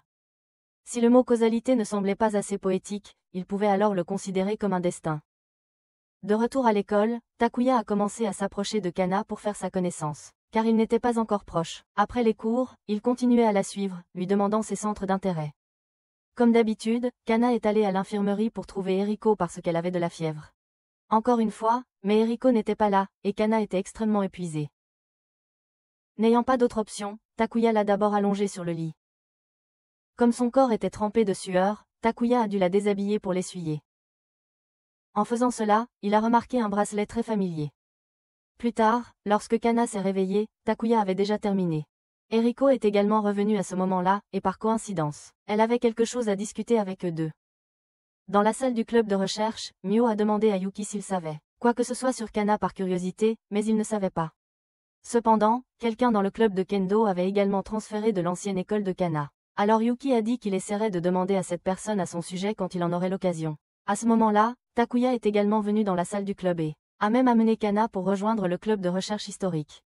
Kana a examiné le modèle que Mio et Yuki avaient réalisé. Bien qu'il soit très détaillé, elle a souligné qu'il ne correspondait pas à la réalité. Mio a insisté avoir suivi la photo à la lettre. Mais Kana a dit que cette photo datait de 10 ans. L'île Triangle avait subi de nombreux tremblements et érosions, elle avait donc inévitablement changé. Pour empêcher les deux filles de continuer à se disputer, Takuya leur a suggéré d'y aller pour prendre de nouvelles photos. Après avoir rassemblé tout le matériel nécessaire, tout le monde est rentré. Yuki raccompagnerait Mio chez elle, tandis que Takuya emmenait Kana. Lorsqu'ils sont arrivés à son appartement, Takuya a appris qu'elle vivait seule. Soudain, un homme ivre s'est approché et a essayé de draguer Takuya. D'après sa façon de parler, ce n'était probablement pas la première fois qu'il venait. Agacé et dégoûté, Takuya était sur le point de le frapper, mais Kana l'a tiré à l'intérieur. Juste au moment où ils atteignaient la porte de son appartement, Kana s'est effondré de fatigue. Il l'a amené à l'intérieur. Son chez-soi était assez simple, et Takuya a remarqué qu'elle avait acheté beaucoup d'alcool. Après que la fièvre de Kana soit tombée, elle est allée prendre un bain. Pendant que Takuya préparait ses vêtements, il a accidentellement découvert que son père lui avait envoyé de l'argent par virement avant de disparaître. Réaliser qu'elle savait pas mal de choses, comme sur les mondes parallèles ou la correction du chaos, a poussé Takuya à l'affronter. Kana a admis qu'elle savait, mais a dit qu'elle ne pouvait pas tout lui dire encore. Quand le moment viendrait, elle expliquerait. Comme il était tard, Takuya a demandé à partir. Cependant, à la porte, il a de nouveau croisé le pervers de tout à l'heure. Inquiet pour Kana, Takuya a décidé de passer la nuit avec elle. Dans l'obscurité, il a demandé à Kana si son père était toujours en vie. Kana a répondu oui. Dans le passé, Takuya s'était disputé avec son père quand il avait épousé sa belle-mère. Son père lui avait aussi dit que sa mère biologique, Keiko, était morte. C'était une vérité gravée dans l'histoire. Mais toutes les vérités n'étaient pas correctes. L'histoire n'était pas simplement un récit des événements passés. Avant qu'il puisse entendre tout ce que son père avait à dire, Takuya se réveilla. Kana avait déjà préparé le petit déjeuner pour lui. Après avoir mangé, ils sont allés à l'école. Au club, comme le modèle était déjà terminé, tout le monde s'est un peu ennuyé. Takuya voulait aller à la plage, mais le projet de construction géotech a bloqué l'accès, il ne pouvait donc pas y aller. N'ayant pas d'autre choix, Mio a dit que sa famille possédait une plage privée, et s'il voulait, elle pourrait demander à son père de leur permettre d'y aller. Takuya a aussi invité Kana. Au début, elle a refusé à cause de sa faiblesse, mais finalement, les trois l'ont persuadée. Le lendemain, le groupe est parti pour la plage de Mio. En attendant à la station de transfert pour le prochain train, ils ont vu le même pervers suivre Kana à nouveau. Takuya a élaboré un plan pour le semer. Il est ensuite allé aux toilettes, attirant l'homme à le suivre à l'intérieur. En marchant, l'homme a dit qu'il savait comment Takuya pourrait rencontrer son père, mais Takuya s'en fichait et a pris la fuite. L'homme l'a rapidement poursuivi. En voyant Kana dans le train, il l'a immédiatement suivi. À bord, seulement pour réaliser trop tard que c'était un leurre. Il avait été trompé par le groupe et était maintenant coincé dans un train qui ne s'arrêterait jamais. Avec ce problème résolu, le groupe a continué son voyage. Après un long trajet, ils sont enfin arrivés au complexe familial de Mio. Au cas où le pervers essaierait de réapparaître. Takuya a enregistré un point de contrôle à l'emplacement, puis tout le monde s'est changé en tenue de plage. Comme la scène de plage était très chaude, je vais la regarder en votre nom. Dans l'ensemble, ils ont passé un excellent moment ensemble. Kana s'est peu à peu ouverte à tout le monde. En soirée, le groupe a commencé à griller de la viande ensemble. Soudain, Kana remarqua que son collier, qu'elle avait enlevé avant de nager, avait disparu. Yuki mentionna aussi que la viande qu'ils allaient griller avait disparu. Quand tout le monde est rentré dans la maison, ils ont trouvé tout en désordre. L'objet de Takuya avait aussi disparu. Soupçonnant que le pervers était venu ici, Takuya et Yuki sont allés enquêter.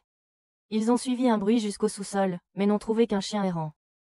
Peut-être était-il le coupable. Le chien s'est alors mis à courir partout dans la maison, renversant un grill à charbon ardent sur les feux d'artifice avant de s'échapper. Leur sortie à la plage est devenue un véritable chaos. Yuki était particulièrement contrarié à propos de la viande gâchée. Takuya a envisagé de recharger à partir du point de sauvegarde, mais a décidé de ne pas le faire en pensant que ce genre de plaisir désordonné faisait partie de la jeunesse. Cette nuit-là, en dormant, Yuki a fait un rêve et a confondu la partie intime de Takuya avec une saucisse et l'a mordue. Le lendemain, tout le monde est rentré chez soi. Takuya a ramené Kana chez elle tandis que Yuki et Mio prenaient leur propre chemin. En chemin, Kana a soudainement développé une forte fièvre et s'est effondré. Takuya l'a rapidement ramené à son appartement. Heureusement, il avait avec lui des médicaments pour faire baisser la fièvre que sa mère lui avait donnée. Une fois que Kana s'est senti mieux, Takuya a éteint les lumières pour la laisser se reposer. Il a vérifié l'historique des transactions de l'argent que son père avait envoyé à Kana et a trouvé de manière inattendue une photo d'elle avec sa famille où elle souriait largement. Ce qui a attiré son attention, c'est que la photo avait été prise sur le site des 2 rochers, mais qu'il y avait 3 rochers visibles derrière Kana. Devenant suspicieux, le lendemain, Takuya est allé dans la salle de recherche pour examiner l'histoire des 2 rochers. Il s'est avéré que le 3e rocher avait été déplacé en 1945. Takuya a commencé à formuler une théorie sur quelqu'un qui ne vieillissait jamais. À ce moment-là, Yuki est revenu après avoir développé les photos prises sur l'île Triangle. Il a également mentionné avoir vu le pervers entrer dans un hôtel louche. Il s'est avéré que le gars avait prévu de retrouver Kana là-bas. Elle lui a dit que ce serait la dernière fois entre eux. L'homme a supposé qu'elle était amoureuse de Takuya et a accepté de se retirer si elle lui disait où se trouvait le père de Takuya. Sinon, il s'assurerait qu'elle ne puisse plus jamais aller à l'école. Juste au moment où la situation devenait intense, un policier à proximité a interrompu, forçant l'homme à partir. Pendant ce temps, Takuya, en enquêtant sur l'histoire de l'île Triangle, a été approché par Eriko. Les deux se sont rendus à l'infirmerie pour discuter de Kana. Eriko a dit que l'état de Kana était très étrange et a demandé à Takuya de garder un œil sur elle. Il y avait aussi autre chose, le dossier scolaire de Kana était très inhabituel. Elle avait changé d'école 20 fois en peu de temps. Toute proche de la ville actuelle. Cette nuit-là, en rentrant chez lui, Takuya est tombé à nouveau sur le pervers. L'homme voulait conclure un marché avec Takuya et s'est présenté comme Ojo. Un détective. Il avait été engagé pour trouver la localisation du père de Takuya, et il savait que Kana avait cette information. Tout ce que Takuya devait faire, c'était l'aider à l'extraire d'elle. Naturellement, Takuya n'aimait pas l'homme depuis le début et a refusé. Le lendemain, Kana est venu chez Takuya pour le remercier de l'avoir aidé avec sa fièvre. Ils sont allés dans un parc et ont parlé. À ce moment-là, Takuya a évoqué un soupçon que la fille qu'il avait vue quand il était jeune était en fait Kana. Avant qu'elle puisse répondre, un chien s'est soudainement approché d'eux. Kana a dit qu'elle souhaitait parfois être un chien pour ne pas avoir à gérer la colère, les inquiétudes, la tristesse ou la solitude. Elle avait enduré trop de trahison et de haine. Désirant mieux la comprendre, Takuya lui a proposé d'être son amie. Mais elle a seulement dit qu'il était cruel, puis est partie. Takuya rentra chez lui et croisa à nouveau Ojo en chemin. Ojo évoqua l'accord de la veille, maintenant tout ce que Takuya avait à faire était de placer un dispositif d'écoute dans la chambre de Kana. Furieux, Takuya brisa le dispositif et s'en alla. Cette nuit-là, il a été révélé que celui qui avait engagé le détective était le vieux Ryu. Le détective a supplié pour plus de temps afin d'extraire des informations de Kana. Mais Ryu lui a dit que quelqu'un d'autre qui l'avait engagé s'en sortait très bien. Puis Ryu a hypnotisé le détective pour le faire quelque chose. Le lendemain, toute l'école était en effervescence avec des rumeurs selon lesquelles Kana était une prostituée. Takuya a été choqué en entendant cela. Peut-être que c'était la raison pour laquelle Kana devait constamment changer d'école. Kana a dit qu'il n'y avait pas de place pour elle dans ce monde, même avec Miss Eriko. Quant à Takuya, il a déchiré tous les papiers diffamatoires. Mio et Yuki ont aussi aidé à disperser la foule. Takuya a couru à l'infirmerie, où il a appris que Kana avait soumis une demande de transfert. Cependant, toutes les écoles étaient encore dans cette ville, plus précisément, autour de l'île Triangle. Eriko a raisonné que le secret de Kana pourrait être profondément lié aux parents de Takuya. Takuya a immédiatement couru pour trouver Kana. Il est allé à son appartement et lui a dit tout ce que la fille qu'il avait vue quand il était jeune était définitivement elle, et qu'elle devait continuer à changer d'école à cause de son immortalité. Elle devait déménager constamment pour que personne ne découvre qu'elle ne vieillissait jamais. Takuya n'était pas là juste pour dire qu'il voulait en savoir plus sur qui était Kana. Était vraiment comme ça, parce que quand il était avec elle, il avait l'impression d'avoir une famille, alors il voulait connaître ses véritables sentiments. Un avertissement, ce que vous allez entendre pourrait ne pas convenir à tout le monde, alors veuillez en tenir compte avant de continuer. Dans le passé, Kana n'avait que sa mère comme famille, elle ne connaissait même pas le visage de son père. À cause de son immortalité, elle devait constamment déménager toutes les deux. Sa mère travaillait comme prostituée, et avec le temps, elle est décédée, laissant Kana complètement seule. Sans famille ni amis pour la guider, Kana a développé des vues tordues sur les gens et la société. Finalement, elle a suivi le même chemin que sa mère en vendant son corps pour survivre. Les choses ont commencé à s'améliorer lorsqu'elle a rencontré les parents de Takuya. Ils lui ont fait sentir qu'elle faisait partie d'une famille. Mais ensuite, eux aussi ont disparu, et Kana est retournée à sa vie sombre et solitaire. Takuya lui a dit qu'elle n'était plus seule, qu'elle avait un ami en lui. Mais ensuite, elle a commencé à se déshabiller et lui a demandé de la tenir. Takuya a hésité, et Kana, pleinement consciente de sa réticence, l'a accusée de la mépriser et lui a demandé de partir. Juste à ce moment-là, le détective a rappelé, menaçant de tuer. Elle et Takuya, si elle n'était pas venue au parc cette nuit-là. Takuya a essayé de l'arrêter, mais elle lui a dit qu'un hypocrite comme lui n'avait pas le droit de se soucier d'elle. Silencieux, Takuya n'a eu d'autre choix que de partir. À l'école, Yuki lui a demandé, et Takuya lui a dit que Kana allait changer d'école, et qu'il ne pouvait rien faire. Mio trouvait étrange qu'une personne comme Takuya abandonne si facilement. Elle lui a rappelé tous les souvenirs qu'ils avaient partagés. Et elle a dit qu'elle était sûre que Kana n'avait pas l'intention de partir. Encouragée par Mio, Takuya a retrouvé sa détermination et est allée chercher Kana. À ce moment-là, elle était en train d'être interrogée par le détective concernant l'emplacement du père de Takuya. Il l'a même agressée. Heureusement, Takuya est arrivé à temps ou malheureusement, alors que le détective sortait un couteau et menaçait de tuer Takuya devant Kana. N'ayant pas d'autre choix, Kana a été forcé de tout révéler. Le père de Takuya était encore en vie, mais il n'était plus dans ce monde. Il était dans une autre dimension espace-temps. Le père de Takuya avait déjà mentionné un endroit appelé de la Grande To, qui était la terre natale de la mère de Kana. Elle existait dans une autre dimension, mais une fois tous les 400 ans, lorsqu'elle se rapprochait de Sakamachi, quelques personnes étaient transportées dans cette dimension. C'est ainsi que la mère de Kana et la mère biologique de Takuya se sont retrouvées ici. La mère de Takuya n'était plus dans cette ligne temporelle. Avant de partir, elle a dit, « Tu dois commencer le voyage, pour celui qui viendra après. » Elle est partie après avoir donné à Takuya un artefact de la Grande To. L'histoire ne se répète jamais, elle ne fait que suivre une seule direction, mais le flux du temps est différent. Et ainsi, le père de Takuya est parti pour retrouver sa femme. C'était tout ce que Kana savait. Mais le détective ne croyait pas à de telles absurdités et se mit à l'attaquer, seulement pour recevoir un coup de poing au visage de Takuya. Takuya dit à Kana de ne pas se rabaisser, et qu'elle n'était pas seule, elle avait lui. Yuki et Mio. Tout le monde s'inquiétait pour elle, donc elle n'était jamais seule. Kana semblait trouver une petite lueur d'espoir dans la vie, mais le détective attaqua à nouveau Takuya. Pendant la lutte, le pendentif de Kana fut arraché et brisé. Takuya dut recharger depuis un point de contrôle avant d'oser se battre à main nue contre le couteau. Après je ne sais combien de réinitialisations, il a enfin vaincu le détective. Madame Eriko est aussi arrivée pour aider, disant que puisque le détective était connecté au vieux Ryu, elle l'emmènerait pour régler quelques affaires. Quant à Kana, elle a demandé à Takuya de s'occuper d'elle. Kana perdait peu à peu de sa force car le pendentif s'était brisé. En demandant, il a été révélé qu'à l'intérieur du pendentif se trouvait une pierre psychite, la chose qui permettait à Kana de vivre dans ce monde. Elle venait d'une autre dimension, et seules les pierres de la Grande To avaient atteint une cristallisation parfaite, celle de ce monde ne l'avait pas fait. Il se peut que Kana ne puisse plus vivre longtemps. Pourtant, elle était heureuse de savoir qu'il y avait quelqu'un qui avait besoin d'elle, qu'elle n'était plus seule. Takuya a promis d'aller dans un autre monde pour trouver la pierre psychite afin de la sauver. Mais il pourrait être trop tard. Kana répéta les derniers mots de son père à Takuya. Puis il courut chez lui, où son père lui dit que 8 joyaux étaient nécessaires pour atteindre de la Grande To, et que le dernier était encore en recherche. Par lui, il était caché derrière l'horloge dans sa chambre. Une fois les 8 collectés, Takuya devait se rendre dans une grotte sous la montagne Triangle. La chambre funéraire au bout de la grotte serait la clé. Takuya a placé tous les bijoux sur le piédestal en pierre, et une lumière est apparue qui l'a transporté. Une fois de plus, Takuya a rencontré son père, qui a dit que sans la pierre psychite, Kana ne pouvait pas survivre, pas plus que sa mère. Sa mère était maintenant avec lui dans un monde qui, philosophiquement parlant, s'appelait idée. Takuya a promis de les retrouver. Son père lui a donné une dernière leçon avant de l'envoyer, que le temps n'avait pas de sens. Enfin, Takuya est arrivé dans un monde appelé de la Grand Eau.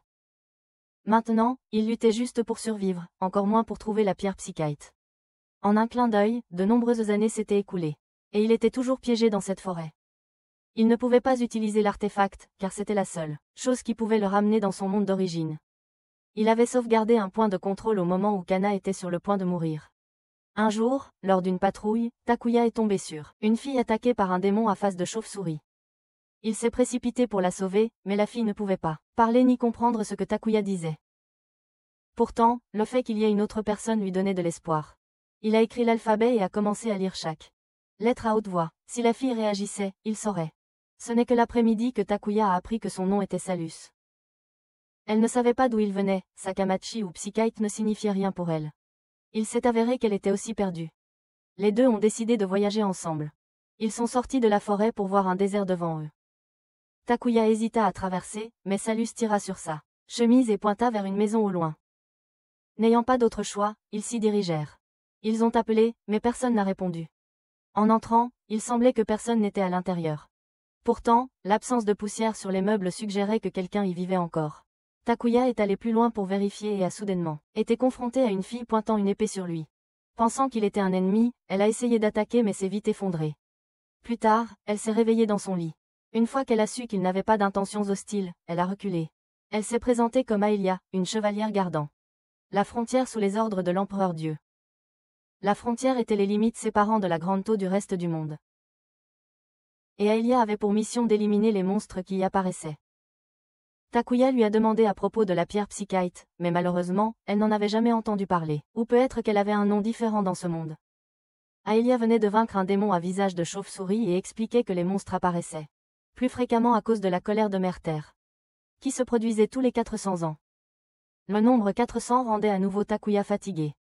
Pour éviter les calamités, tous les 5 ans, les gens ici sacrifiaient une fille à la divinité dotée d'un pouvoir divin, connue sous le nom d'énergie divine. Certains perdraient leur voix, d'autres leur capacité à marcher. Salus pourrait être une prêtresse. À leur retour, Salus avait préparé à manger pour eux deux. Ailleurs, l'empereur divin avait reçu un rapport indiquant que la prêtresse s'était échappée et avait immédiatement ordonné une recherche. Le lendemain, Takuya était entraîné par Aelia. Ici, la négligence pouvait facilement mener à la mort. Aelia expliqua qu'au-delà du désert se trouvait la capitale impériale, et qu'il y avait des mines de pierres précieuses éparpillées autour du désert. Cet après-midi-là, lors d'une patrouille, les deux rencontrèrent un monstre blessé. Aelia était sur le point de le tuer, mais un autre monstre est apparu pour protéger le blessé. Cette vue a fait hésiter Aelia, permettant à Takuya de se précipiter et de les chasser. Aelia a dit que les voir se protéger l'un l'autre lui rappelait sa petite sœur, qui s'était enfuie quand elle était petite. La maladie d'Aelia la drainait lentement de sa vie. Le lendemain, Aelia a continué sa patrouille, tandis que Takuya et Salus sont allés dans la forêt chercher de la nourriture. Pendant qu'ils pêchaient, elle est allée cueillir des fleurs. Alors qu'elle le faisait, un monstre est apparu et l'a attaquée. Aelia est arrivée juste à temps pour la sauver après 2 coups. Le monstre était mort, mais son corps avait atteint ses limites. Salus avait prévu la mort d'Aelia, c'est pourquoi elle avait cueilli des fleurs pour l'honorer. Aelia savait aussi que Salus était une prêtresse.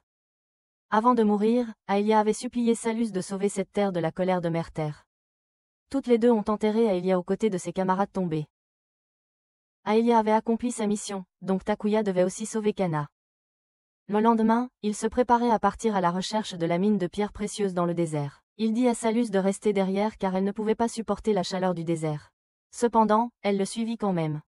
Takuya pensait qu'elle abandonnerait bientôt, alors il l'ignora. Après avoir marché un moment, Takuya s'est arrêté pour se reposer, et a réalisé que sa gourde était percée. N'ayant pas d'autre choix, il est retourné à la maison pour prendre de l'eau. Mais Salus ne le suivait pas. Inquiet qu'elle se soit perdue, il s'est précipité pour la retrouver. Salus errait toujours dans le désert, se demandant si ce que sa mère lui avait dit était vrai. Elle s'est effondrée de fatigue. Juste au moment où elle tombait dans le désespoir, Takuya l'a trouvée. Il a essayé de lui donner de l'eau, mais elle ne pouvait pas boire. N'ayant pas d'autre choix, il lui a administré de l'eau en bouche. Le rencontrer était son destin. En un clin d'œil, une année s'est écoulée. Takuya avait repris le rôle d'Aelia pour garder la frontière contre les démons. Une nouvelle vie était aussi née ici, la fille de lui et Salus, tu sais. Lui et Salus vivaient une vie paisible et simple au milieu de la nature. Cependant, il tenait toujours la promesse qu'il avait faite à Kana, et chaque nuit il pensait à revenir. Au cours de l'année, pour vérifier si le minéral qu'Aelia avait mentionné était du psychite ou non. Il a essayé de nombreuses fois de traverser le désert, mais survivre à cette terre hostile était presque impossible. Takuya pouvait aussi désormais communiquer avec Salus par la pensée. Quoi qu'il arrive, il promettait de protéger la mère et l'enfant. Dans les jours qui ont suivi, Yuno a grandi incroyablement vite, comme un enfant sacré. En 3 mois, elle savait marcher. En 6 mois, elle parlait. Et en 1 an, elle ressemblait à une enfant de 4 ans. Lorsqu'elle a eu 5 ans, elle ressemblait à une fille de 16 ans. Pourtant, elle restait très attachée à son père. Takuya pensait qu'elle avait besoin d'amis ou de compagnons. Cela lui rappelait ses propres amis. Un bruit soudain le fit sursauter, le mettant en alerte. Lorsqu'il alla enquêter, il trouva un monstre blessé qui pouvait parler.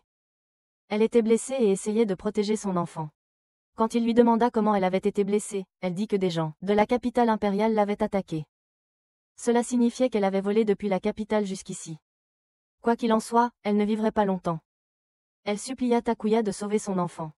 Après avoir dit cela, elle s'éteignit. Après avoir enterré la mère monstre, Takuya a décidé de laisser Yuno adopter le monstre enfant. Elle courut montrer à sa mère le nouvel ami qu'elle avait nommé Kun-kun. Takuya vit alors quelqu'un sur une haute falaise. Il essaya d'appeler, mais ils ne répondirent pas. Quand il grimpa, ils étaient déjà partis. Il s'est avéré que c'étaient 2 soldats qui avaient poursuivi la mère monstre et qui avaient maintenant découvert Takuya. Ils rapportèrent au dieu empereur. L'empereur ordonna une enquête pour confirmer s'il y avait une prêtresse. Le lendemain, Yuno emmena Kun-kun jouer. Avant de partir, Salus avait donné quelques conseils à sa fille. Plus tard, Takuya est également sorti pour ramasser de la nourriture. Le père et la fille ont joué ensemble, Salus préparant même le déjeuner pour eux. En chemin, Takuya a réussi à tuer quelques monstres. Ils ont joué jusqu'à l'après-midi. Yuno nourrissait Kun-kun avant de rentrer chez elle. De loin, Takuya a vu quelqu'un entrer par effraction dans leur maison. Craignant pour Salus, il a couru en arrière et a trouvé un groupe de soldats l'attaquant. Dans sa rage, Takuya a dégainé son épée et en a tué un. Mais il n'était pas de taille face à leur nombre et a été sévèrement battu, puis jeté dehors. Ils se sont révélés être des soldats royaux de la capitale, agissant sur les ordres de l'empereur Dieu pour récupérer la prêtresse. Voyant Takuya essayer encore de résister, ils l'ont ligoté et s'apprêtaient à le tuer. Dans ce moment désespéré, Salus a saisi un poignard à l'un des soldats et a menacé de se donner la mort, mais ce n'était pas qu'une menace. Elle a enfoncé la lame dans son cou juste devant Takuya. Alors que Yuno rentrait chez elle, elle a de nouveau rencontré sa mère. Salus a embrassé la fille et a promis qu'elle serait toujours à ses côtés avant de disparaître. Takuya avait été battu jusqu'à perdre connaissance, et les soldats a pris l'artefact sacré et le corps de Salus. Quand il reprit connaissance et rencontra Yuno, il s'excusa auprès de sa fille pour avoir échoué à protéger Salus, mais Yuno lui dit que sa mère était toujours là. Qu'elle serait toujours avec eux et vivrait dans leur cœur. Encouragé par les mots de sa fille, Takuya retrouva un peu de son esprit. Pendant ce temps, dans la capitale impériale, après avoir reçu le rapport, le dieu empereur ne s'en souciait pas du tout et ordonna simplement de trouver une nouvelle prêtresse. Quant à Takuya, il se préparait à partir pour la capitale impériale. Comme Kun-kun avait trop mangé, il devrait le laisser à la maison, bien que ce fût un triste adieu, il n'avait pas d'autre choix.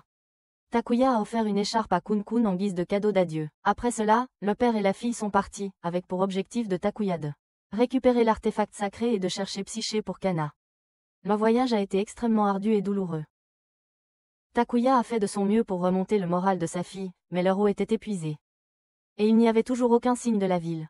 Même le chameau s'était effondré d'épuisement. Sans eau ni nourriture, tout ce qu'il pouvait faire maintenant était de prier pour la miséricorde divine. Les deux ont continué à avancer à travers une tempête de sable. Finalement, Yuno n'a plus pu supporter et s'est effondré. Dans le désespoir, Takuya portait sa fille, courant à la recherche d'eau. Heureusement, devant eux se trouvait une oasis qu'ils pensaient pouvoir être un mirage, mais cela ne pouvait pas être la nuit. En effet, c'était une véritable oasis. Takuya donna rapidement de l'eau à sa fille, puis la laissa se reposer pendant qu'il allait vérifier les environs. Là, il trouva une fille en train de se baigner. Elle n'avait aucun sens de la honte lorsqu'elle vit Takuya la regarder. Elle l'invita carrément à faire ce qu'il voulait d'elle. Cette nuit-là, elle se présenta sous le nom de Sarah. Elle a expliqué que les choses étaient en chaos dans la capitale, alors elle avait fui ici. Spécifiquement, une rébellion où de nombreuses personnes s'étaient soulevées pour tuer l'empereur Dieu. Dans les jours suivants, Takuya a permis à Yuno de se reposer à l'oasis. Quand elle s'est rétablie, ils ont continué leur voyage. Sarah les a également accompagnés, disant qu'elle s'inquiétait pour le père et la fille. Surtout après avoir appris que Takuya voulait aussi renverser l'empereur Dieu. Soudain, il a commencé à pleuvoir. Sarah a suggéré qu'il se repose au temple voisin. Comme la porte était verrouillée, elle a utilisé une astuce en ligne, qu'elle connaissait pour l'ouvrir en 5 minutes. Mais après leur entrée, Sarah s'est soudainement retournée contre eux. Elle a convoqué des soldats royaux pour arrêter tous les deux, car ils étaient tous deux des fugitifs recherchés. Yuno a été capturée pour être la fille d'une prêtresse de sanctuaire, tandis que Takuya a été emmené avec plusieurs autres. Cet endroit s'est avéré être une mine de pierres précieuses et aussi une prison pour Takuya. Là, il a rencontré un homme nommé Busaku, le gardien, qui s'est intéressé de manière inhabituelle à Takuya. Busaku a ensuite sorti des colliers pour les prisonniers et les a assommés.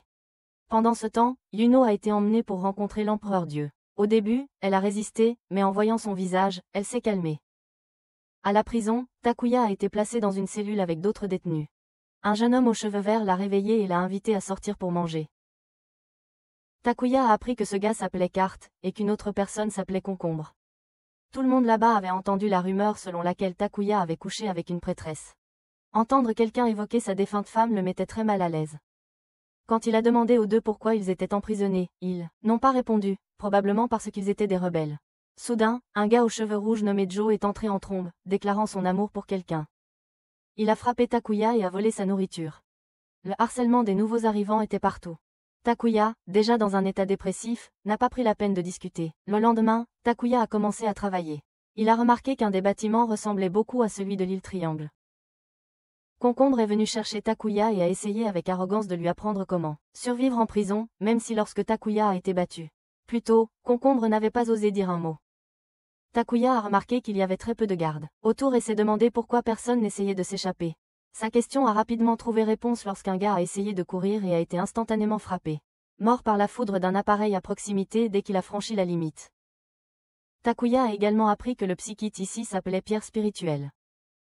Concombre ne faisait pas de travail lourd comme Carte parce qu'il était favorisé par Basaku et nommé superviseur.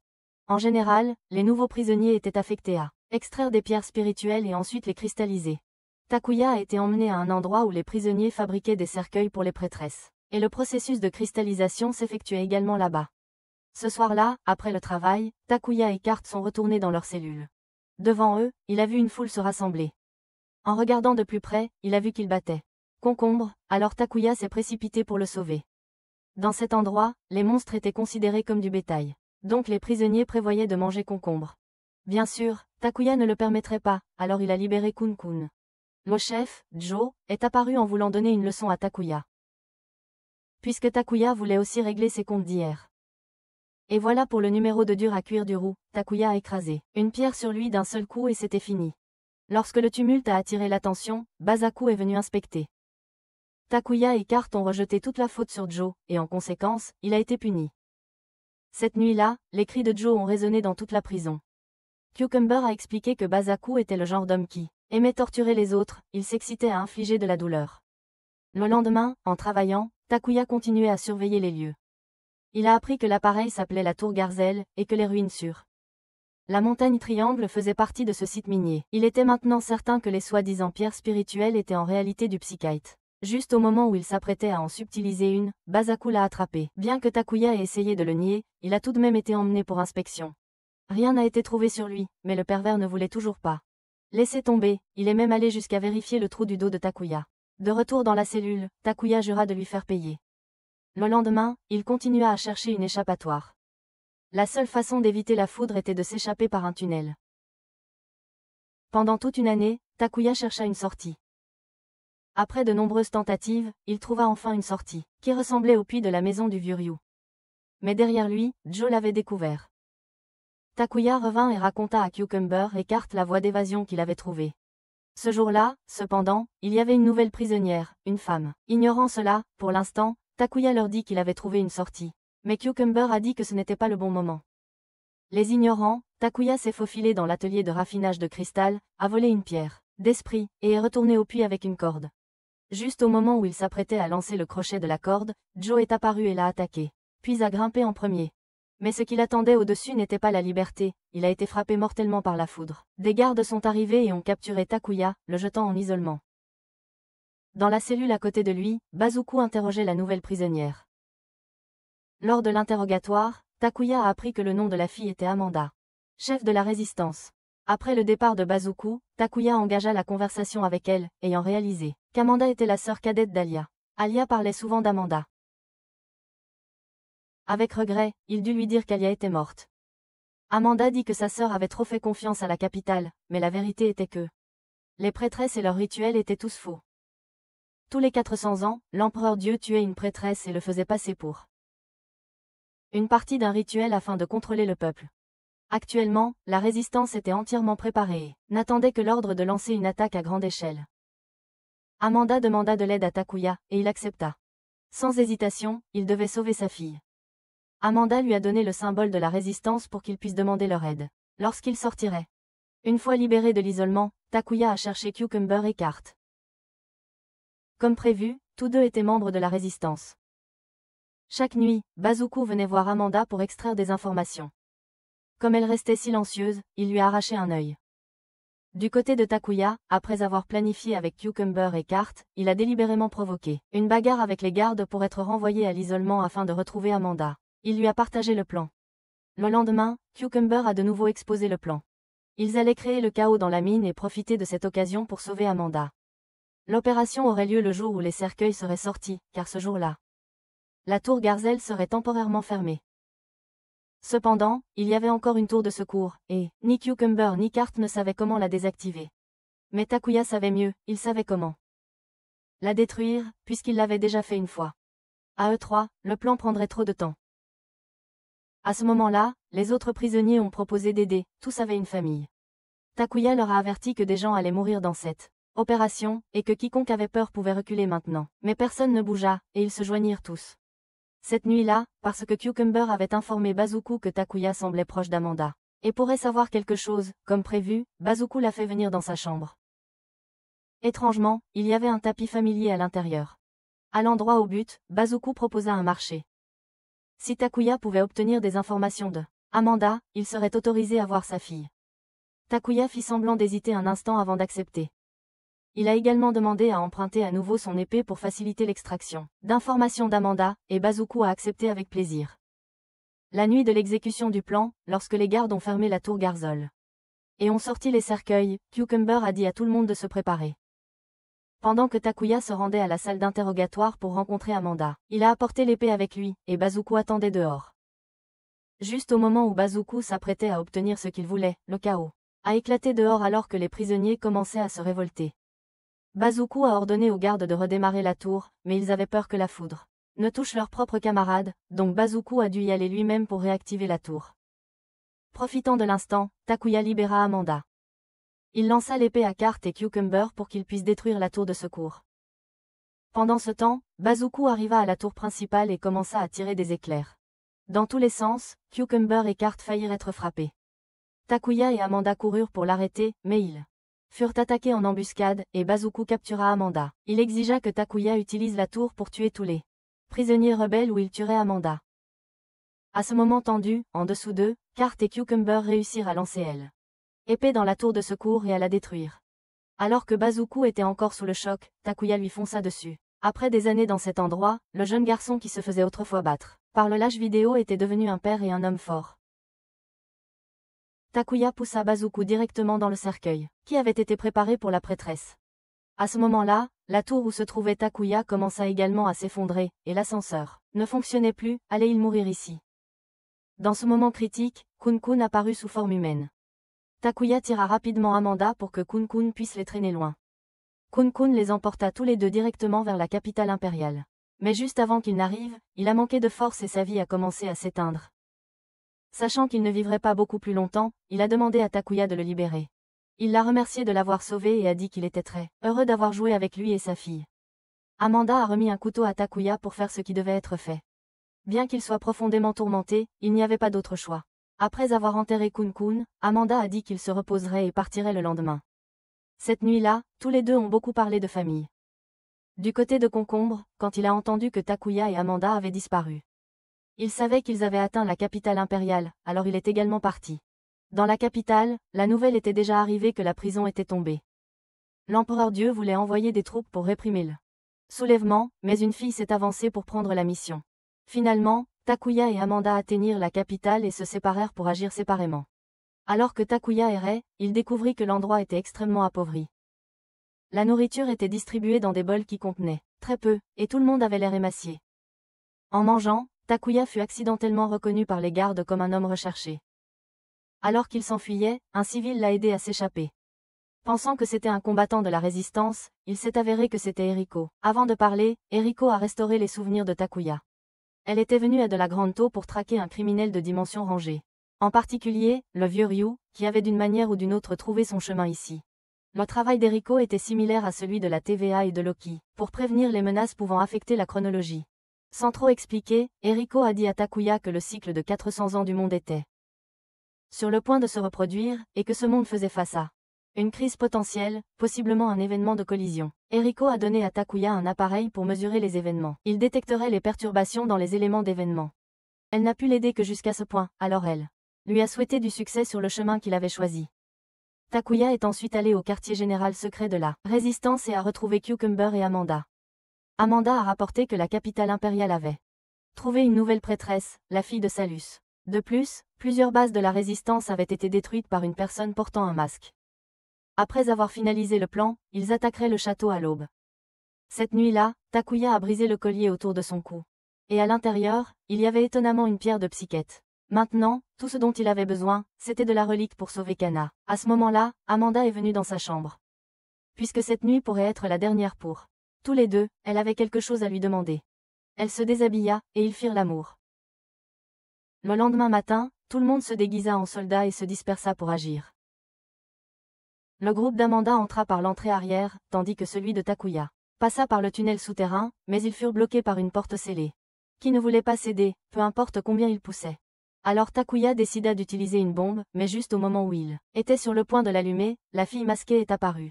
Takuya a dit à ses deux amis de partir en courant pendant qu'il s'occupait d'elle. La fille a envoyé des gens pour les poursuivre, et est restée pour faire face à Takuya en tête-à-tête. Cependant, lors de leur échange d'attaques, Takuya a enlevé son masque et il s'est avéré que c'était Yuno. Mais la fille semblait ne pas se souvenir de lui et a continué son assaut. Ne voulant pas faire de mal à sa fille, Takuya a fait exploser la bombe et s'est enfui. Il s'est regroupé avec Concombre et Carte et leur a tout raconté. Il a demandé que si jamais il croisait là une fille encore, pour lui laisser le soin de l'affronter. Ils se dirigèrent ensuite vers une prison et, en allant plus profondément, à l'intérieur, les trois découvrirent une cellule spéciale. À leur surprise, la personne enfermée à l'intérieur était le vieil homme Ryu, avant qu'il ne puisse même comprendre la situation. Ryu expliqua que le dieu empereur avait collaboré avec quelque chose appelé Mère pour créer cet endroit afin de l'emprisonner. Du côté d'Amanda, elle avait atteint une pièce qui semblait extrêmement importante. Mais son équipe ne pouvait pas la déverrouiller. Soudain, ils rencontrèrent à nouveau Sarah. De retour avec Takuya, il était sur le point de laisser Ryu derrière. Mais le vieil homme a dit qu'il savait où se trouvait Yuno. Il a révélé que le rituel de l'offrande divine était réel afin d'insérer le sacré artefact dans le corps de la prêtresse. Elle devait sacrifier une fonction de son être. La mère biologique de Takuya avait offert sa vue au dieu, sa femme avait offert sa voix, et maintenant sa fille avait offert sa conscience au dieu. Ce qui a entraîné une perte totale de mémoire. Il y avait un moyen d'aider Yuno, mais Ryu exigeait d'être libéré d'abord. Alors que Takuya était encore hésitant, Eriko est arrivée. Elle a confirmé que c'était bien le criminel qu'elle recherchait. Takuya lui a proposé de s'en occuper, mais alors que les deux parlaient, Ryu a hypnotisé Cucumber et Carte pour qu'ils le libèrent. Une fois libre, il s'est immédiatement enfui. Sachant que le laisser s'échapper plongerait la capitale dans le chaos, Eriko s'est lancé à sa poursuite. Du côté d'Amanda, avec l'aide de Sarah, elles ont finalement réussi à déverrouiller la pièce. Après quoi Sarah est partie. De retour dans le groupe de Takuya, elles avaient trouvé la chambre de la prêtresse. Comme il y avait trop de gardes, Cucumber et Carte les ont attirés ailleurs. Takuya est entrée pour trouver Yuno. Dès qu'elle l'a senti, elle est passée en mode combat. Takuya a esquivé en essayant de raviver ses souvenirs, avec des choses comme l'écharpe de Kun-kun ou le nom de Sailor. Au moment d'un coup d'épée, Yuno a frappé le piédestal en pierre où elle se reposait habituellement, et grâce à cela, elle a retrouvé un fragment de sa mémoire. Takuya l'a serré dans ses bras pour l'aider à se calmer. Pendant ce temps, Cucumber et Cart ont rejoint le groupe d'Amanda. En avançant plus à l'intérieur, ils ont trouvé des appareils étranges, et un robot est apparu devant eux. De retour avec Takuya, il a dit à sa fille d'agir normalement pour l'instant, car si la prêtresse du sanctuaire a soudainement disparu, cela aurait déclenché le chaos. Il a dit qu'il lui restait encore une chose à régler et qu'il reviendrait la chercher ensuite. Takuya a alors pris son épée et est allé chercher le dieu Emperor pour venger sa femme. Mais lorsqu'il a confronté le dieu Emperor, l'homme n'a montré aucune surprise et a dit qu'il l'attendait depuis longtemps. Lorsque la silhouette a enlevé son masque, c'était en fait la belle-mère de Takuya. Elle s'est excusée pour la mort de Sailor et a remis la relique, sachant que Takuya en avait besoin. Takuya pouvait voir qu'elle avait beaucoup changé. Raconter toute l'histoire prendrait trop de temps, mais pendant le premier saut dimensionnel, non seulement lui mais aussi sa belle-mère avait été transportée, sauf qu'elle avait fini à Delegranto. Là-bas, elle a été aidée par Ryu, qui n'était pas humain. Sous sa direction, elle a obtenu le contrôle sur quelque chose appelé Mère, qu'elle gouvernait sous sa supervision. Au fil des années, les habitants de Delegranto ont perdu la capacité d'interagir avec l'ordinateur unifié. En même temps, Mère a découvert l'ambition de Ryu de gouverner la nation, et s'est alliée à la belle-mère de Takuya pour l'emprisonner. Finalement, elle est devenue elle-même la déesse impératrice. Du côté d'Amanda, la fille à laquelle il faisait face n'était qu'une projection. Elle se présenta comme une IA, une intelligence artificielle. Elle connaissait les noms de tout le monde et leur passé. La belle-mère Ellie a expliqué alors que des milliers et des milliers d'années auparavant, sur Terre, existait une civilisation extrêmement avancée, communément appelée les Anciens Terriens.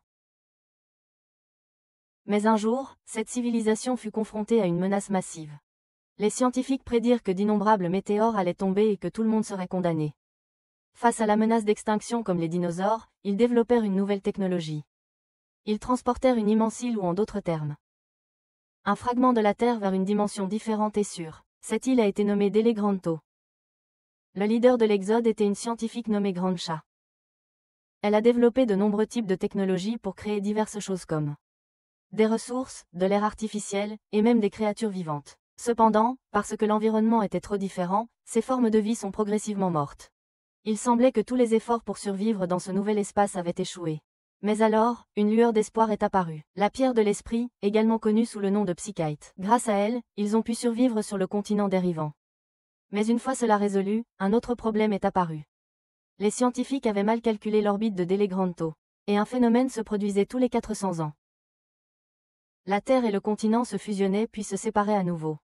C'était le cycle orbital du continent. Seule Grancha pouvait contrôler ce continent, mais sa mort surviendrait lorsqu'elle vieillirait. Elle a donc transféré sa vie sous forme de données, afin qu'elle puisse contrôler le continent même après sa mort. Cependant, il y avait un problème. Grancha avait besoin d'un catalyseur pour projeter sa conscience et se synchroniser. Grancha avait besoin d'une fille humaine en particulier, une prêtresse. Son programme devait scanner et sélectionner une personne appropriée. Et le cycle de 400 ans approchait. Si Grancha échouait à fonctionner, la Terre et le continent entreraient en collision. À ce moment-là, une explosion se produirait. Donc, la prêtresse devait se synchroniser avec Grancha pour empêcher la collision et sauver les deux mondes. Le coût de cela était inévitable. Même si c'était déchirant à dire, tu sais. Tu pourrais disparaître après la réussite de la cérémonie. Quant au groupe d'Amanda, après avoir entendu toute l'histoire, ils ont été profondément choqués. Car ce qu'ils pensaient être de la fiction s'est avéré être la vérité. Maintenant, ils étaient complètement désorientés.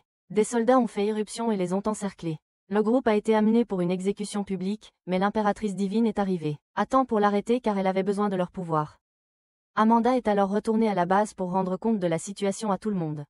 Cette fois, ils allaient aider l'impératrice divine. Bien sûr, ils la suivaient toujours parce que l'objectif de elle. Armée révolutionnaire était d'améliorer la vie du peuple. Pendant ce temps, Yuno est allé chercher Takuya, mais maintenant, il ne savait pas comment parler à sa fille. Cependant, la fille savait déjà qu'elle devait se sacrifier et qu'elle ne reverrait jamais son père, mais elle l'acceptait joyeusement. Parce qu'elle voulait sauver son père et tout le monde. Takuya était extrêmement ému par le courage de sa fille. Il lui a donné un bijou d'un artefact comme charme protecteur. Eriko poursuivait toujours Ryu, mais en fuyant, il a utilisé son pouvoir pour projeter Eriko dans le système de drainage. Le lendemain, la cérémonie a commencé. L'armée révolutionnaire était également présente pour s'assurer que le rituel se déroulait en toute sécurité, car selon la prédiction de l'impératrice divine, Ryu reviendrait. Peu après, l'impératrice divine a prononcé un discours devant le public, et Yuno est apparue. Elle s'est avancée sur la plateforme. Une chambre de confinement est apparue, et lorsque Yuno est entrée, elle a rencontré Grandsha. Grandsha lui a dit que cela serait très douloureux, alors elle devait le supporter. La synchronisation prendrait 1800 secondes, donc tout le monde devait attendre. Cela semblait trop facile, Ryu est soudainement apparu et a lancé une attaque puissante. Mais la chambre n'a pas été affectée du tout. L'impératrice divine a demandé ce qu'il faisait. Interférer avec le rituel ne lui a apporté aucun bénéfice. Cependant, il a dit que la destruction des deux mondes ramènerait l'humanité au royaume éternel, il voulait dire la mort, au cas où quelqu'un ne comprendrait pas. En tant qu'être immortel, il n'avait qu'à accélérer ce processus. L'impératrice divine a alors activé le système de confinement pour le piéger. Mais il restait encore 25 minutes, et il voulait voir ce qu'il pouvait faire. Le dispositif de détection de Takuya réagissait de manière sauvage. Des nuages sombres s'accumulaient et des tremblements de terre commençaient. Yuno s'inquiétait pour son père, mais Grandsha lui a dit de se concentrer. Puisqu'il ne pouvait pas affecter la prêtresse directement, Ryu a utilisé une autre méthode. Une faille spatiale est apparue, puis des créatures étranges semblables à des insectes sont sorties et ont volé chaotiquement partout. Elles ont commencé à attaquer les gens. Le groupe d'Amanda a dû rester pour protéger les piliers de confinement. Les créatures ont commencé à cibler les dispositifs de contrôle. Soudain, plusieurs failles spatiales se sont ouvertes. Ont aspiré tout le monde, Amanda aussi a été attirée. Takuya a essayé de la sauver, mais Amanda avait déjà accepté son destin, et elle a lâché prise pour ne pas retenir Takuya. Selon Ryu, ceux aspirés dans les failles spatiales seraient envoyés dans un autre monde. Il restait encore 900 secondes avant que le processus de synchronisation ne soit achevé, mais beaucoup de personnes avaient déjà péri. Trop de temps s'était écoulé. Ryu a pris en otage la mère de Takuya pour le forcer à détruire le dispositif de confinement. Au milieu du chaos, l'une des créatures semblables à des insectes s'est approchée d'Eriko, il s'avère que c'était lui. Il l'a aidé à se relever une fois de plus. Du côté de Takuya, il hésitait encore, alors Ryu a pris les choses en main. Il a utilisé ses pouvoirs pour faire charger quelqu'un et détruire le dispositif. Après avoir détruit le confinement, il a poignardé la mère de Takuya et a donné le mère et fils ont une dernière occasion de se dire au revoir. Il a alors révélé sa vraie forme pour détruire la chambre. Mais avant de pouvoir frapper, Eriko est arrivé. Abel a chargé pour retenir le démon afin qu'Eriko puisse viser et tirer. Ne pouvant pas le libérer, il lui a dit de tirer sur eux deux.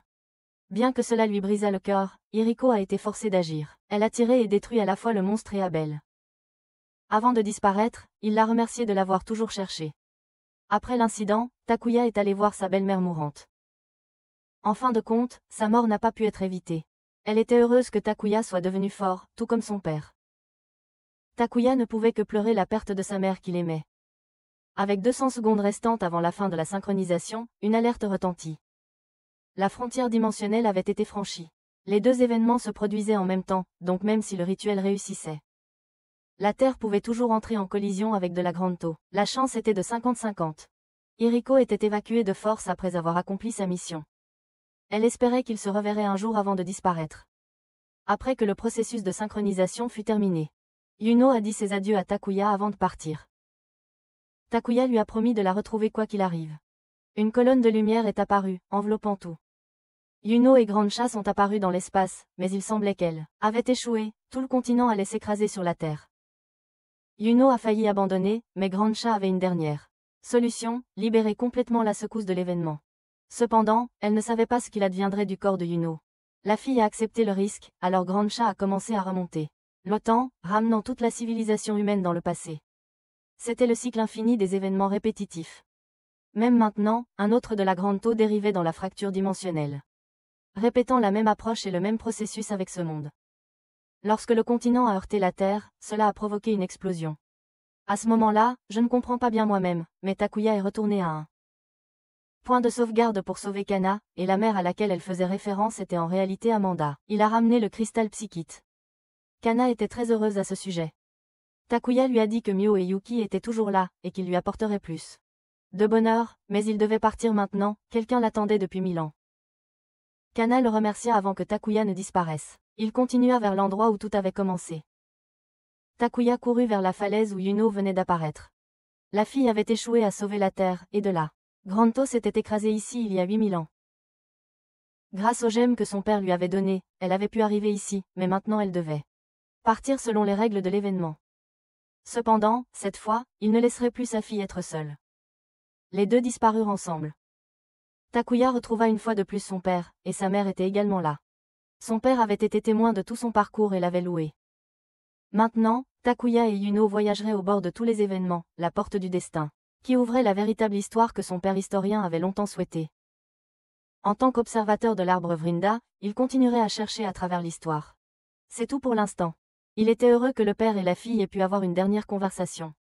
Il attendrait encore leur réunion un jour. Yuno et Takuya étaient arrivés dans le vide. Les deux dérivaient le long du courant des événements. Ils découvrirent un jeune pouce commençant à pousser. Cet arbre se souviendrait de tout sur ce monde. Yuno a décidé de nommer cet enfant Takuya. C'est là que l'anime se termine. Que pensez-vous de cette série? Au revoir.